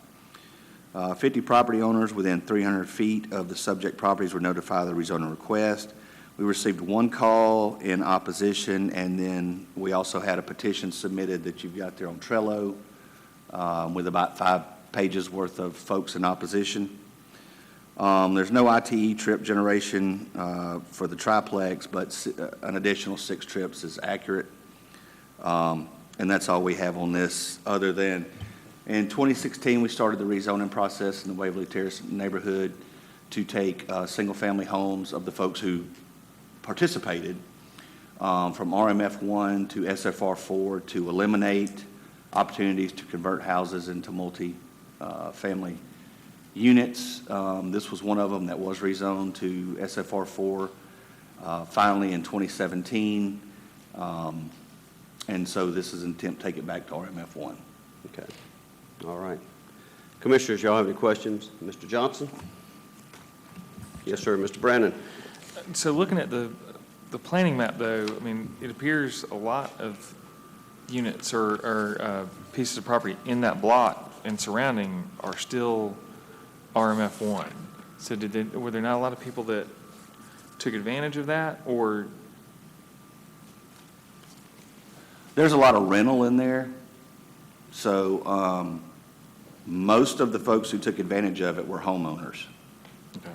And then there's a lot of folks who are, like I said, own rental property, live out of town. We never heard back from them. But so I mean, just looking at this block that this property's on, there are several pieces of property on here that could be, I mean, that anybody could just turn into a triplex with no further action. No, none at all. Thank you. All right, any other questions? All right, I have none by text, so the applicant is Matthew Haggerty. Will you be presenting the case? If you will, please come up to the podium here, state your name and address for the record, and tell us what your plans are, sir. Hi, good morning. My name is Matthew Haggerty. My address is 511 2nd Avenue here in Columbus. I'm one of the property owners for 2900 11th Avenue. Essentially, I buy houses and I do rentals. That's what I do. Currently, we own about 8 properties just in that neighborhood. We own about another 6 in downtown Columbus, and probably about another 35 throughout Columbus. Essentially, the only reason we want to go to a multifamily is when we bought this property, it was already cut up into 3 separate properties. There's 3 existing kitchens in the house right now. As far as the historic nature of the house, we're going to be re-roofing the house, finishing the outside. Right now it looks pretty bad. So what we want to do is essentially keep the historic nature of the house by redoing the roof, redoing the paint, redoing the exterior, doors, windows, the whole thing. But on the inside, we just want to keep it how it was divided in the past. I know technically it is a single-family home right now, but the way it's laid out is, that's why we want to put it into a triplex. If we're not able to do that, I don't think we can hold on to this house, and we'd probably just, sell it to someone who would probably just continue to rent it as is. I can give you examples of other houses that we have worked on in that neighborhood, all single family as well, that we have kept single family and have essentially redone the entire house. That goes from utilities to exterior to interior. And when we get our renters in, we have very strict requirements. We make sure that all of our renters pass a background check and pass a credit check, and they have to make at least 3 times what the rent amount is going to be for our rentals. So, as you know, we have a lot of rentals in this town. We're here to stay, we're here to grow, but we want to make Columbus a better community, provide better rentals, and the only reason we're wanting to change this back into a triplex is just because of numbers.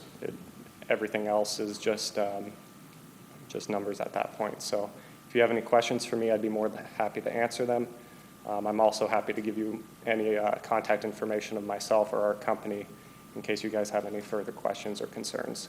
All right, Commissioners, do you have any questions? Anyone?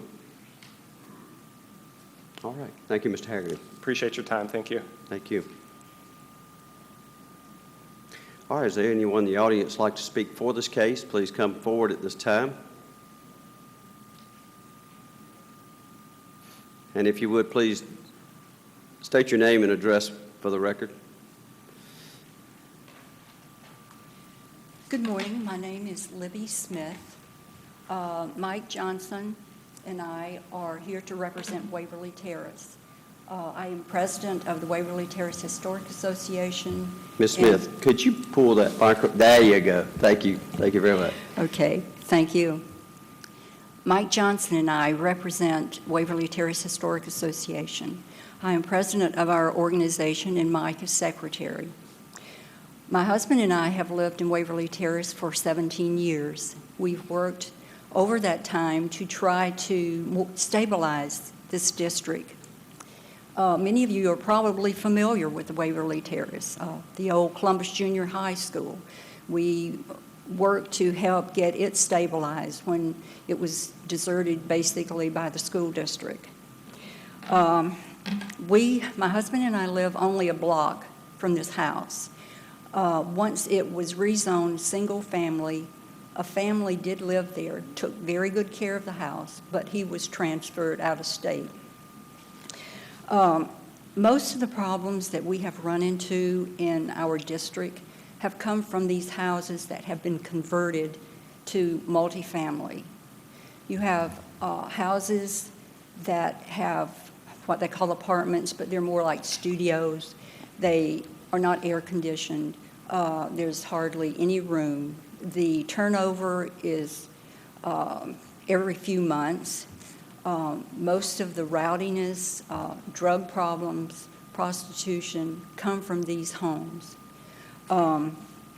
What we as an organization work to do is to preserve, protect, and promote, and especially encourage residency. Homeowners, those are the best people to take care of properties, to appreciate the historic meaning of these homes. So we encourage you not to change this back to multifamily, but to leave it single family so that we can encourage and stabilize this neighborhood for future homeowners. Thank you. And Mike, I think he would like to say something. All right, hang on just a minute, Ms. Smith. Commissioners, do y'all have any questions of Ms. Smith? No one? Okay, thank you. Thank you.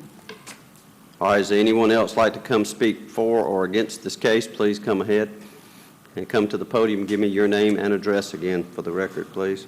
Can I pull down my mask? Yes. Yes, sir. Thank you. I hate these things. I'm Mike Johnson, 2814 Peabody Avenue. I'm a neighbor and in the surrounding area that got the notification of the rezone. We have worked diligently with this commission several years ago to get almost, was it 26 homes, 27 homes rezoned from multifamily to single family. And this commission worked very diligently with us with, I think, a predecessor that was here. And we successfully campaigned and got those homes converted or rezoned, and have seen a incremental quality increase in our neighborhood. We've had less walk-through traffic, less drug activity, less noise. So we're really happy that the commission worked with us to do that rezoning. And we now, including the house that's up for rezoning today, that was one of the homes that was converted. The homeowner did approve rezoning it to single family. So it is a definite step back for us to rezone a home in our historic district to go back to multifamily. I'll say this for these fine gentlemen. We welcome them to the neighborhood. They do great work. They toured us on some, we want to partner with them. There's many homes that are still zoned multifamily in that neighborhood that need their good work, but not this one. This home, we worked for years to get rezoned to single family. It'd be a step back for the quality of this neighborhood and the quality of that house to go back to triplex. So we ask that you deny the rezoning. I'm sorry, but because we like these guys. They do good work. It's nothing personal, nothing against their business. It's this home is a step back for us and the quality of our neighborhood going forward. And with all the petition that we have from residents and alumni that have been past students in that high school, that old high school, they are so tired of that neighborhood falling and getting further and further down and being degraded. So 53 signatures that we have on that petition, we represent those folks that want that home to remain single family. Thank you. All right, just a minute, please, sir. Does anyone have any questions of Mr. Johnson? Yes, sir. Ms. Smith mentioned that this house, or for this, all houses, don't have air conditioner. Is that the present state of the house? I believe it has window units, but you would know more of that. To keep it historic? Has windows units. Okay, will the new house be with air conditioner? Absolutely. All right. That's all I have, sir. A central air? Is that what you mean? Central? And that will disqualify it as historic? Is that what? No. No. Any exterior modifications to the house, as Libby mentioned, such as the roof, or as Mr. Haggerty mentioned, such as the roof, things of that nature, anything exterior has to go to the BHAR.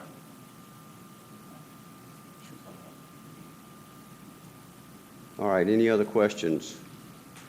Yes, sir. Yes, sir. Mr. Johnson. Yes, sir. What is the main complaint? You say you have 53 signatures? Yes, sir. What are the main concerns for the people that are in opposition? Degradation of the neighborhood. When you put I think it's about a 1,500 square foot, approximately, I don't know exactly, but when you split that up into 3 separate apartments in a 1,500 square foot home, you're going to have parking problems. There's not adequate parking. They'll be parking on the streets. We already have people in the neighborhood that park in the yards. They've destroyed the yards. My next door neighbor has done that. There's nothing but dirt on their front yard because they park cars in. There's not adequate parking to hold that three separate residents in a 1,500 square foot home. It doesn't make sense. So, and I understand their plight. They have a situation where they were hoodwinked and bought a house that they thought that appeared to be a triplex already, non-issue. I get it. But it's zoned as single family, and that's what it needs to remain. Thank you, sir, for your answer. Yes, you clarified my answer. Pardon? You clarified my question. Thank you for your time. Thank you. Mr. Chairman? Yes, okay. Just to clarify some of the things that Libby and Mr. Johnson have said, 2016, I guess, we were invited out to the early college school building there in January, February of 2016, and that's when the process got going, and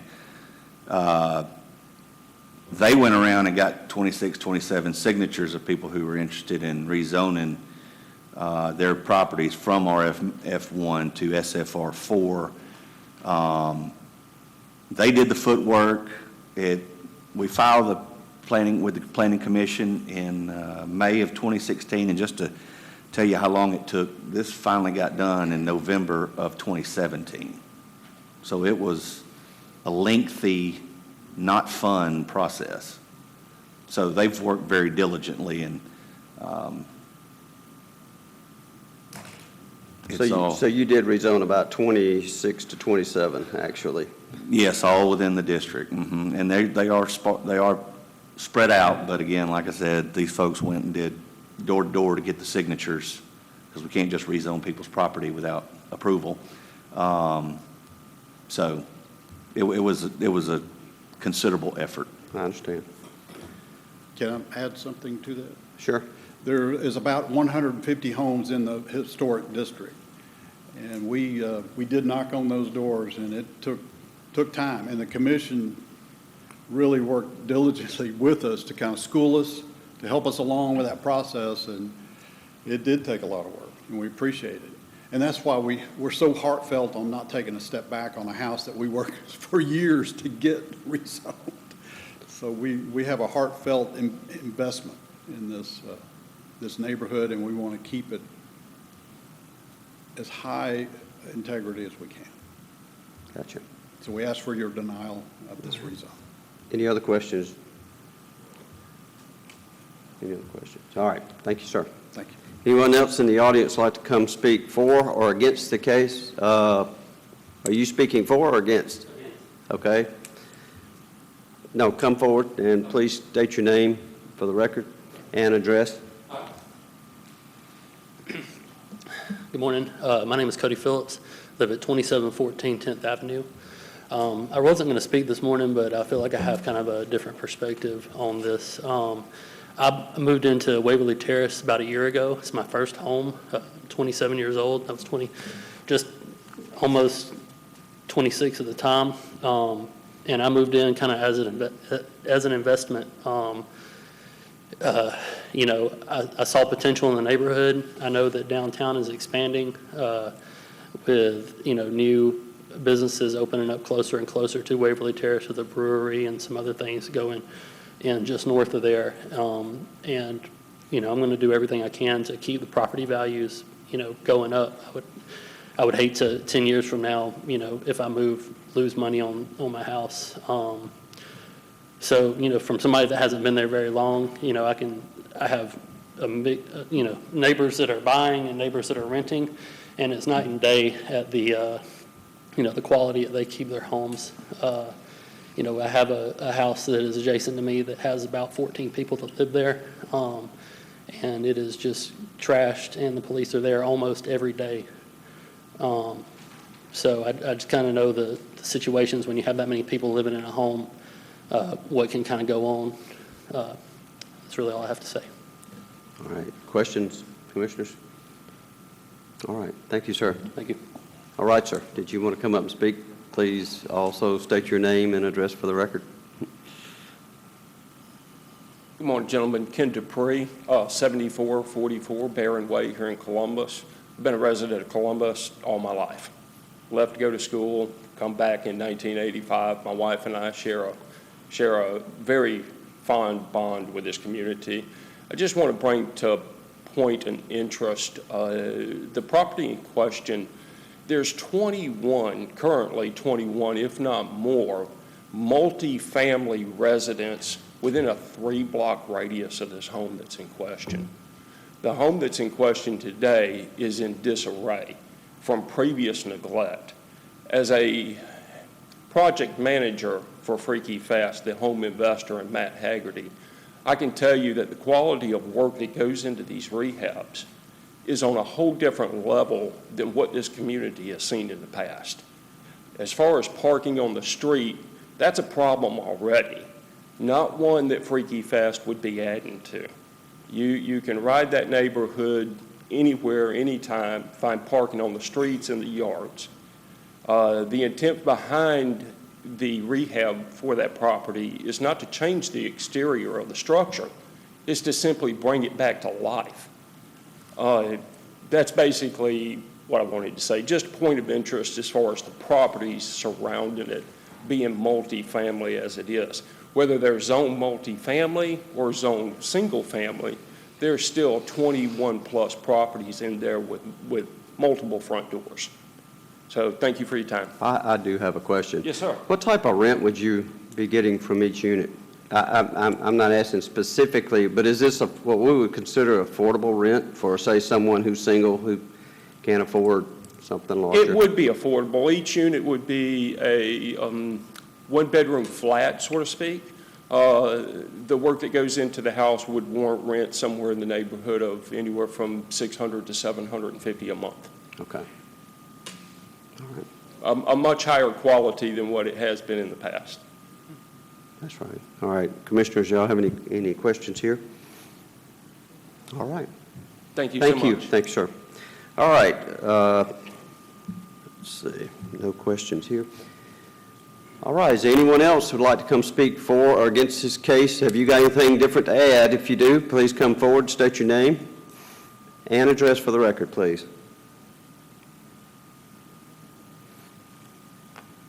Good morning. My name is Claire. I live with Cody at 2714 10th Avenue. I do want to note that parking would be an issue, as they've noted, like Libby and Mike and Cody all noted, would be an issue. It's mostly an issue from the multi-level homes. Would be adding to the problem if we made another single-unit family home. Like Cody mentioned, we've got 14 people living in a home adjacent to us. Mm-hmm. Most of the problems that come from that are from parking. We constantly are fighting for a place to park. We've got one driveway, as most homes do in our neighborhood. And it would be an issue to change it back to a multi-level home after Mike and Libby worked so diligently and so hard to make it into a single unit family. We want to see this neighborhood grow and prosper into a place where people are proud to make a home, not somewhere where there's constant foot traffic and drug issues and prostitution. All right. That's what I have to say. All right. Thank you. Commissioners, any questions? All right. Thank you. Does anyone else in the audience like to speak for or against this? Yes, ma'am. If you will, please come forward and state your name. And if you have anything new to add, we'd appreciate that. And my name is Holly Talley, and I live at 2910 Peabody Avenue, which is a couple blocks over. But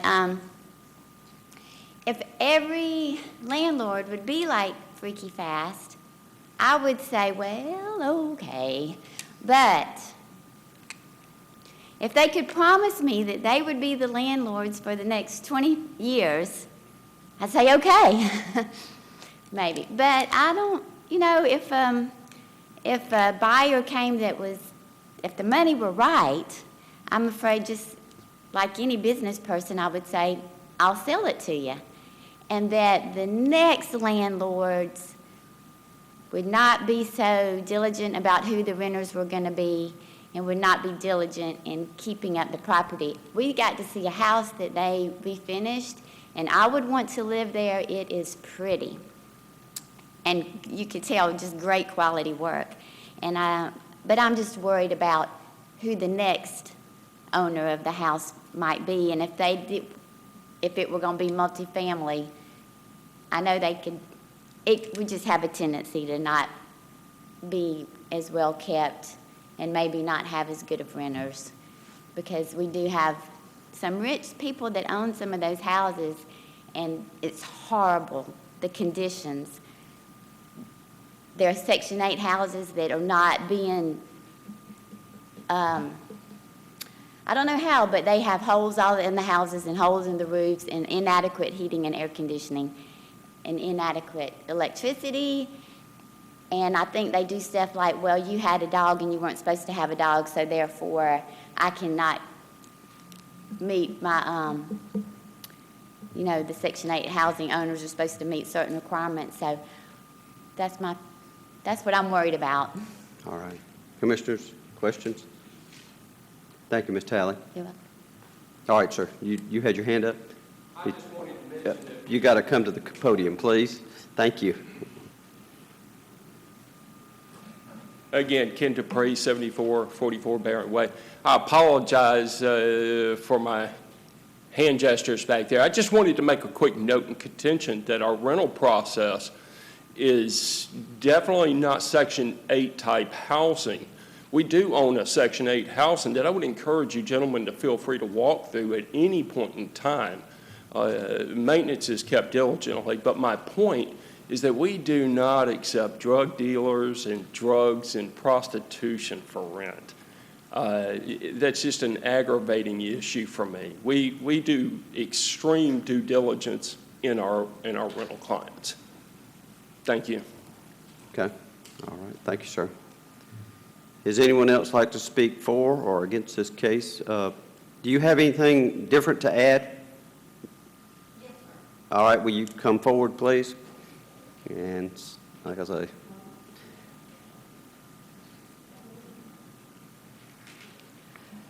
Libby Smith, 2901 Beacon. As Mr. Dupree mentioned, the 20-some-odd multifamily zoning in the area around that house on 11th Avenue, he is right.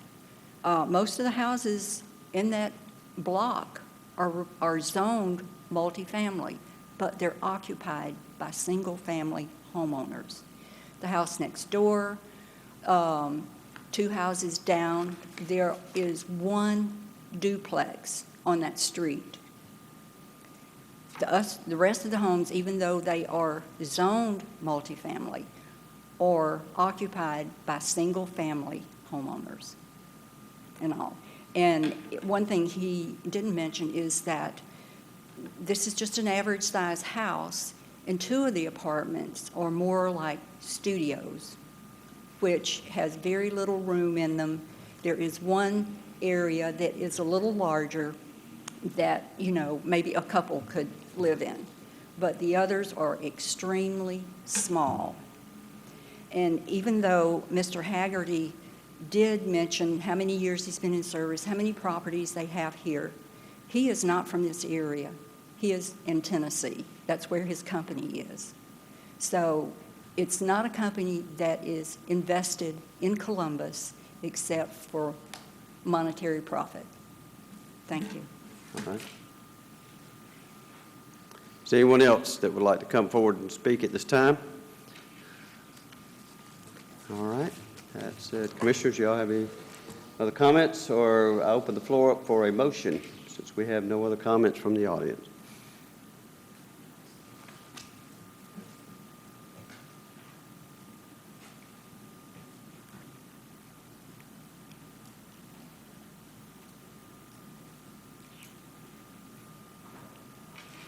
Well, gentlemen?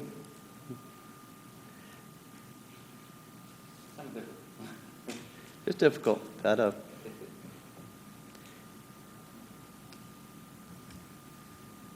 When it comes to rezoning REZN-05-20-1775, request to rezone 0.13 acres of land located on 2900 11th Avenue.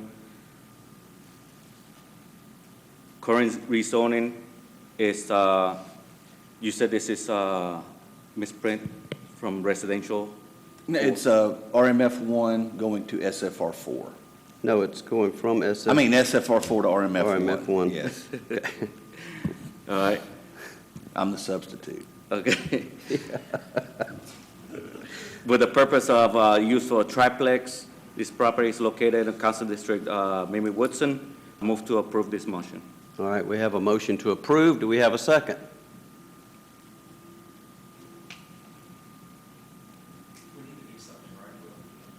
Yes. No, if you don't second it, it just, But do we need to do one way or the other? Yes. if there's If I no don't get a second second- motion, then somebody else can make a counter motion. That's correct. Now, if we don't get a second, then we will We can ask go for a reverse. counter motion. Well, let's just go, I'll second it so we can have a motion. All right, we have a motion and a second. Any discussion?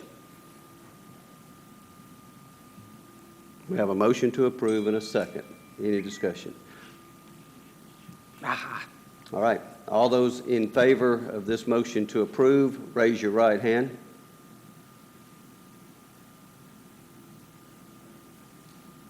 All right, we only have one that has moved to approve. We need another motion to deny. So who would like to make that motion? I'll make the motion. Yes, sir. Please make the motion. Motion to deny.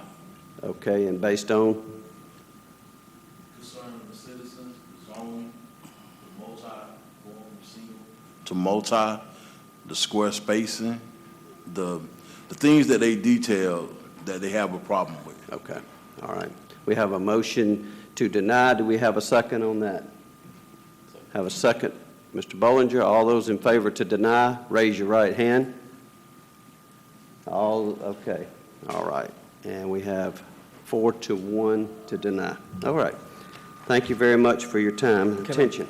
Mr. Chairman, can I just make a brief comment on that? Ms. Smith, Ms. Johnson, Mr. Johnson, I'm sorry. The one thing I'd consider, looking at the maps, obviously the majority of the district is still RMF 1. You got 26 that converted. You had 53 people that signed this petition. I would say there's 26 more. I'm creating more work for Mr. Johnson over here. Sorry, Will. What? But you've got 26 folks that aren't converted. If you've got 26 properties that you converted to back, you downzoned it back to single family, you had 53 people sign a petition, and I'd encourage you to reach out to the rest of the 26 that aren't to get that neighborhood, because right now there's a piece of property on Waverly Avenue that's for sale that looks like it's all sorts of triplex and diplex, and they can go in right now and do that. So there's 26 prospects for potential getting the zoning right. So just to. Would the commission be willing to do that work again? Yeah, we'd go through this, we'd just do the same process again. And of course, Mike and Libby know exactly what the process is, getting the signatures. So, we'd like to get about 5 at least to bring them forward. So, sure, y'all stay active and just bring them to me. Thank you. Thank you for that suggestion. We will get with you. Okay. And start working on it. Thank you. All right, thank you very much. We move to the, I have no doubt. all right. We're joking with Libby. She's a BHAR member. Oh, goodness. All right. Let's also keep in mind that there is a need for affordable housing in Columbus, Georgia. And you continue to turn people down that are actually trying to do better. You will continue to have what you continue to have. All right. Next case. Next case is REZN-05-20-1776. This is a request to rezone 0.89 acres of land located at 5377 Veterans Parkway. Current zoning is NC Neighborhood Commercial. Proposed zoning is GC General Commercial. The proposed use is a veterinary clinic. Michael Wright is the applicant. This property is located in Council District 8, Walker. And we'll hear from Mr. Johnson with the planning report first. All right, thank you, Mr. Chairman. REZN-05-20-1776. This case is consistent with the comprehensive plan, planning area F. Current land use designation is general commercial and future is general commercial. It is compatible with existing land uses. The property does not lie within the floodway and floodplain area. The developer needed an approved drainage plan prior to issuance of a site development permit. The property is served by all city services. Average annual daily trips will increase by 86 trips. If used for commercial use, the level of service will remain at C. The site shall meet the codes and regulations of the Columbus Consolidated Government for commercial usage. There's no school impact, no buffer requirement. This is not within Fort Benning's notification range. This is not a DRI. Surrounding zoning to the north is GC, to the south is NC, back to the east is SFR3, and to the west is NC. This is about the fifth or sixth property here in the last 3 or 4 years that's come forward from what was the old C2, which is now NC, rezoning to GC, which was the old C3. So along a 6-lane corridor, obviously the appropriate zoning, it was the old C3. Attitude of property owners: 20 property owners within 300 feet of the subject properties were notified of the rezoning request. Yesterday, the planning department received an email in opposition to this request. Main issue was noise as far as dogs are concerned with barking. There's no additional information. Mr. Wright is here. All right. All right, thank you. Commissioners, y'all have any questions of the planning department regarding this request? All right. All right, Mr. Brooks, are you going to be, or Mr. Wright, are you going to be presenting this? If you would, state your name and address for the record, please. Michael Wright, 6823 Whitesville Road. As Will stated, this is just kind of a conformity, getting this property to where it needs to be, neighborhood commercial to general commercial. The veterinarian clinic that is actually going to occupy this space is already on Veterans Parkway, just across the street. They're literally moving across the street. The email that you received, actually the gentleman's son, David McMillan, is here on his behalf to speak. And as the email states, and I've spoken to David McMillan and Mike McKean, that could potentially interrupt a future theoretical restaurant. Okay, which property is this that we're talking about? I didn't mean to interrupt. 5373. The property to south. The old pizza? Mazio's. The old Mazio's, yeah. Okay. 5371. Yes. Gotcha, 53. All right, thank you. Thank you, and that's all I have. Thank you. All right, hang on, sir. Mr. Wright? Sorry. Gentlemen, any questions? Mr. Wright, concerning this? Sorry, we have to ask No that. problem. All right, thank you very much. Thank you. All right, is anyone in the audience like to speak for or against this case? Please come forward at the time and state your name and address for the record. I'm not against. I just wanted to be noted that you are. Okay, all right. All right. Yes, did you want to come speak? Well, it's just a quick... You need to come up to the microphone, state your name and address for the record, please. Thank you. Good morning, my name is Claudia Zaragoza. About these dogs barking, I mean, as far as I know, I've been here for a year and a half. And what's your Everybody address? has What's your address, please? The 3904 7th Avenue. Okay. And I live quite near by them. I don't hear them, but I'm surrounded by neighborhood that has a lot of dogs. And I know this veterinarian, the dog place there, and this place they only babysit the dogs only in the daytime. I mean, they're not housed there for the night. So I don't see an issue there. Okay. I mean, I really don't see an issue there. All right. All right, Commissioners, any questions? All right, thank you. You're welcome. Does anyone else in the audience like to come speak for or against? All right, that's it. All right. Let me see, make sure I don't have any questions. I do not. All right, Commissioners, the floor is open for a motion. Mr. Bollinger? In case of REZN 05201776, request to rezone 0.89 acres of land located at 5377 Veterans Parkway. Current zoning is NC, proposed is GC. Michael Wright is the applicant, and this is Council District 8 Walker. I make a motion that we approve. Okay, we have a motion to approve. Do we have a second? Mr. Derby, any discussion? All those in favor, raise your right hand, and it's unanimous. Thank you very much. Thank you, thank you. All right. We have one more case on the agenda this morning. Let's see. All right, and Mr. Dudley approves as well, so it was unanimous. All right, case number 3, which is REZN 06201910. This is a request to rezone 0.16 acres of land located at 530 Walnut Street. Current zoning is GC. Proposed zoning is RMF1, residential multifamily 1. Proposed use is residential. NeighborWorks Columbus is the applicant. This property is located in Council District 8, Walker.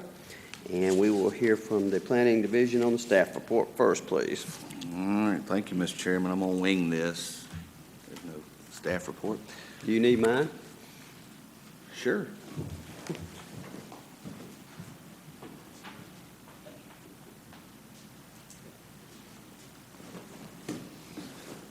All right, REZN-06-20-1910. This is consistent with the comprehensive plan, planning area F. Current land use designation is single family. Future land use designation is single family. It is compatible with existing land uses. Property does not lie within a floodway and floodplain area. The property is served by all city services. Annual daily trips will increase by 11 trips if used for residential. The site shall meet the codes and regulations of the Columbus Consolidated Government for residential usage. The site shall include a Category C buffer along all property lines bordered by the GC zoning district. The 3 options under Category C are 20 feet with a certain amount of canopy trees, understory trees, and shrubs, ornamental grasses per 100 linear feet, 10 feet with a certain amount of shrubs, ornamental grasses per 100 linear feet, and a wood fence or masonry wall. Number 3 is a 30-feet undisturbed natural buffer. This is not within Fort Benning's notifications range. This is not a DRI. Surrounding zoning, north is RMF1, south is GC, east is GC, and the west is RMF1. 55 property owners within 300 feet of the subject properties were notified of the rezoning request. We have not received any comments. There's no additional information. I will add that NeighborWorks, this is the Anderson Village area over North Highlands. They are heavily involved in that neighborhood right now. So this is just part of the efforts they've had going on for a while now. Okay. All right. Thank you, Mr. Johnson. Commissioners, y'all have any questions of planning? All right. Now, who's here to speak on behalf of NeighborWorks Columbus? If you would please come to the podium and state your name and address for the record, please. Good morning. My name is Lance Renfro, representing NeighborWorks Columbus. Our office is located at 345 6th Street. NeighborWorks has been working diligently in the Anderson Village area and just south of that on 4th Avenue. We are in the process of rehabilitating several homes within the Anderson Village and working to be in compliance with the State Historic Preservation Office as well.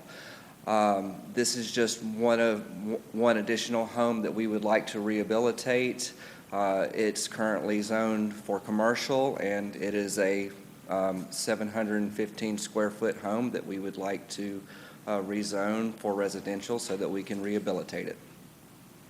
Why are you going to RMF 1? Because that is what the surrounding homes are as well. So we're going to a consistent. Yeah, introducing an SFR in there would be spot zoning for the I most part. understand. I understand. I was just wanting to clarify that due to the last case. Yeah. And then I think the properties there on 38th Street are also residential, even though they're zoned general commercial. I got you. They're being used residentially. All right. All right. Commissioners, y'all have any questions of Mr. Renfro? Anyone? All right. Thank you very much. Thank you. Does anyone in the audience like to speak for or against this case? Please come forward at this time. I need you to speak in the microphone. I need your name and address, please. My name's Marty Nelson. I live at 3913 Oaks Avenue. There are some houses that need to be tore down and probably should be cleared off. But I didn't get where, you know, if you're going to go in, you're going to tear their houses down, you're going to rebuild. They're going to rehabilitate the house. But there's some there you can't rehabilitate, and it needs to be tore down. Sir, you need to address this commission, please. But all right. there are a few in there that needs to be tore down. It's unrehabilitated. It can't be redone. Unless you build it, unless you do tear it down and rebuild another one. Like I said, there's a house right next to mine that's fallen in, and it's been like that for, I don't know, 15, 20 years. And it needs to be took out. Okay. And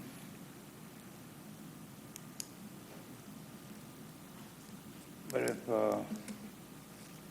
I don't get this rezoning, you're not going to go in and try to buy other people's houses that's on fixed income that can't afford to move anywhere else. Their houses, and they need to be right where they're at. No, sir. They don't need to be rezoned nowhere else. Well, we're just speaking specifically for this one in particular, right here. Okay. All right. Thank you. Thank you, sir. Any questions? All right. Anyone have any further questions or any comments? Is there anyone else in the audience that would like to speak for or against this? Please come forward.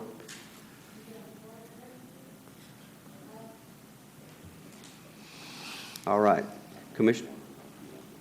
Mr. Renfro, please come forward.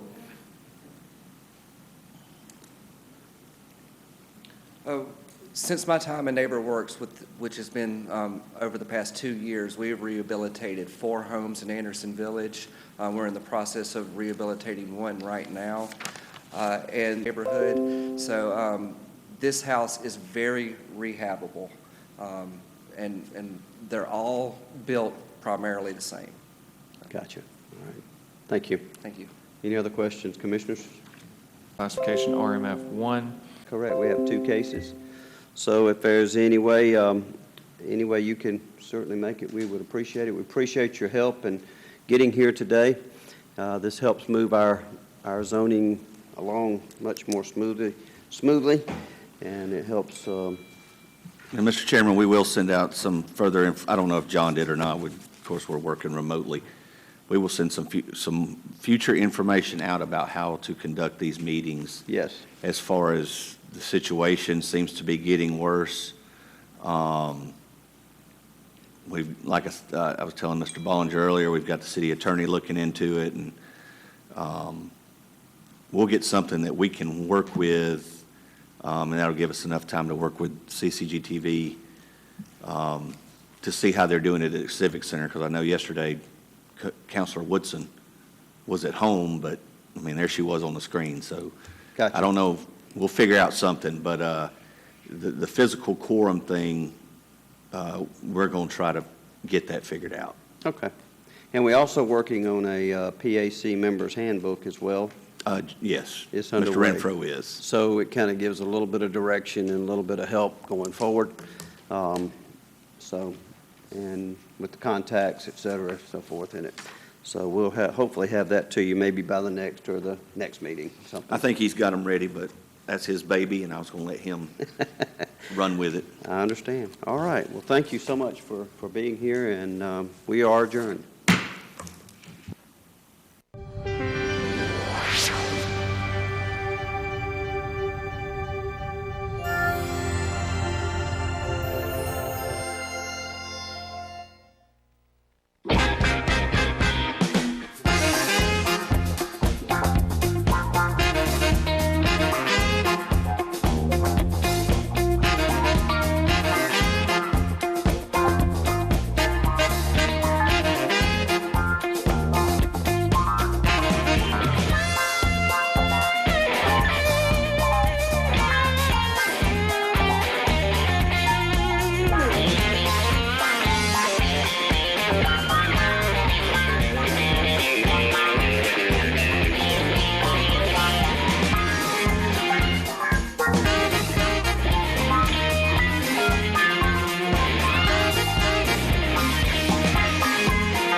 Thank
you.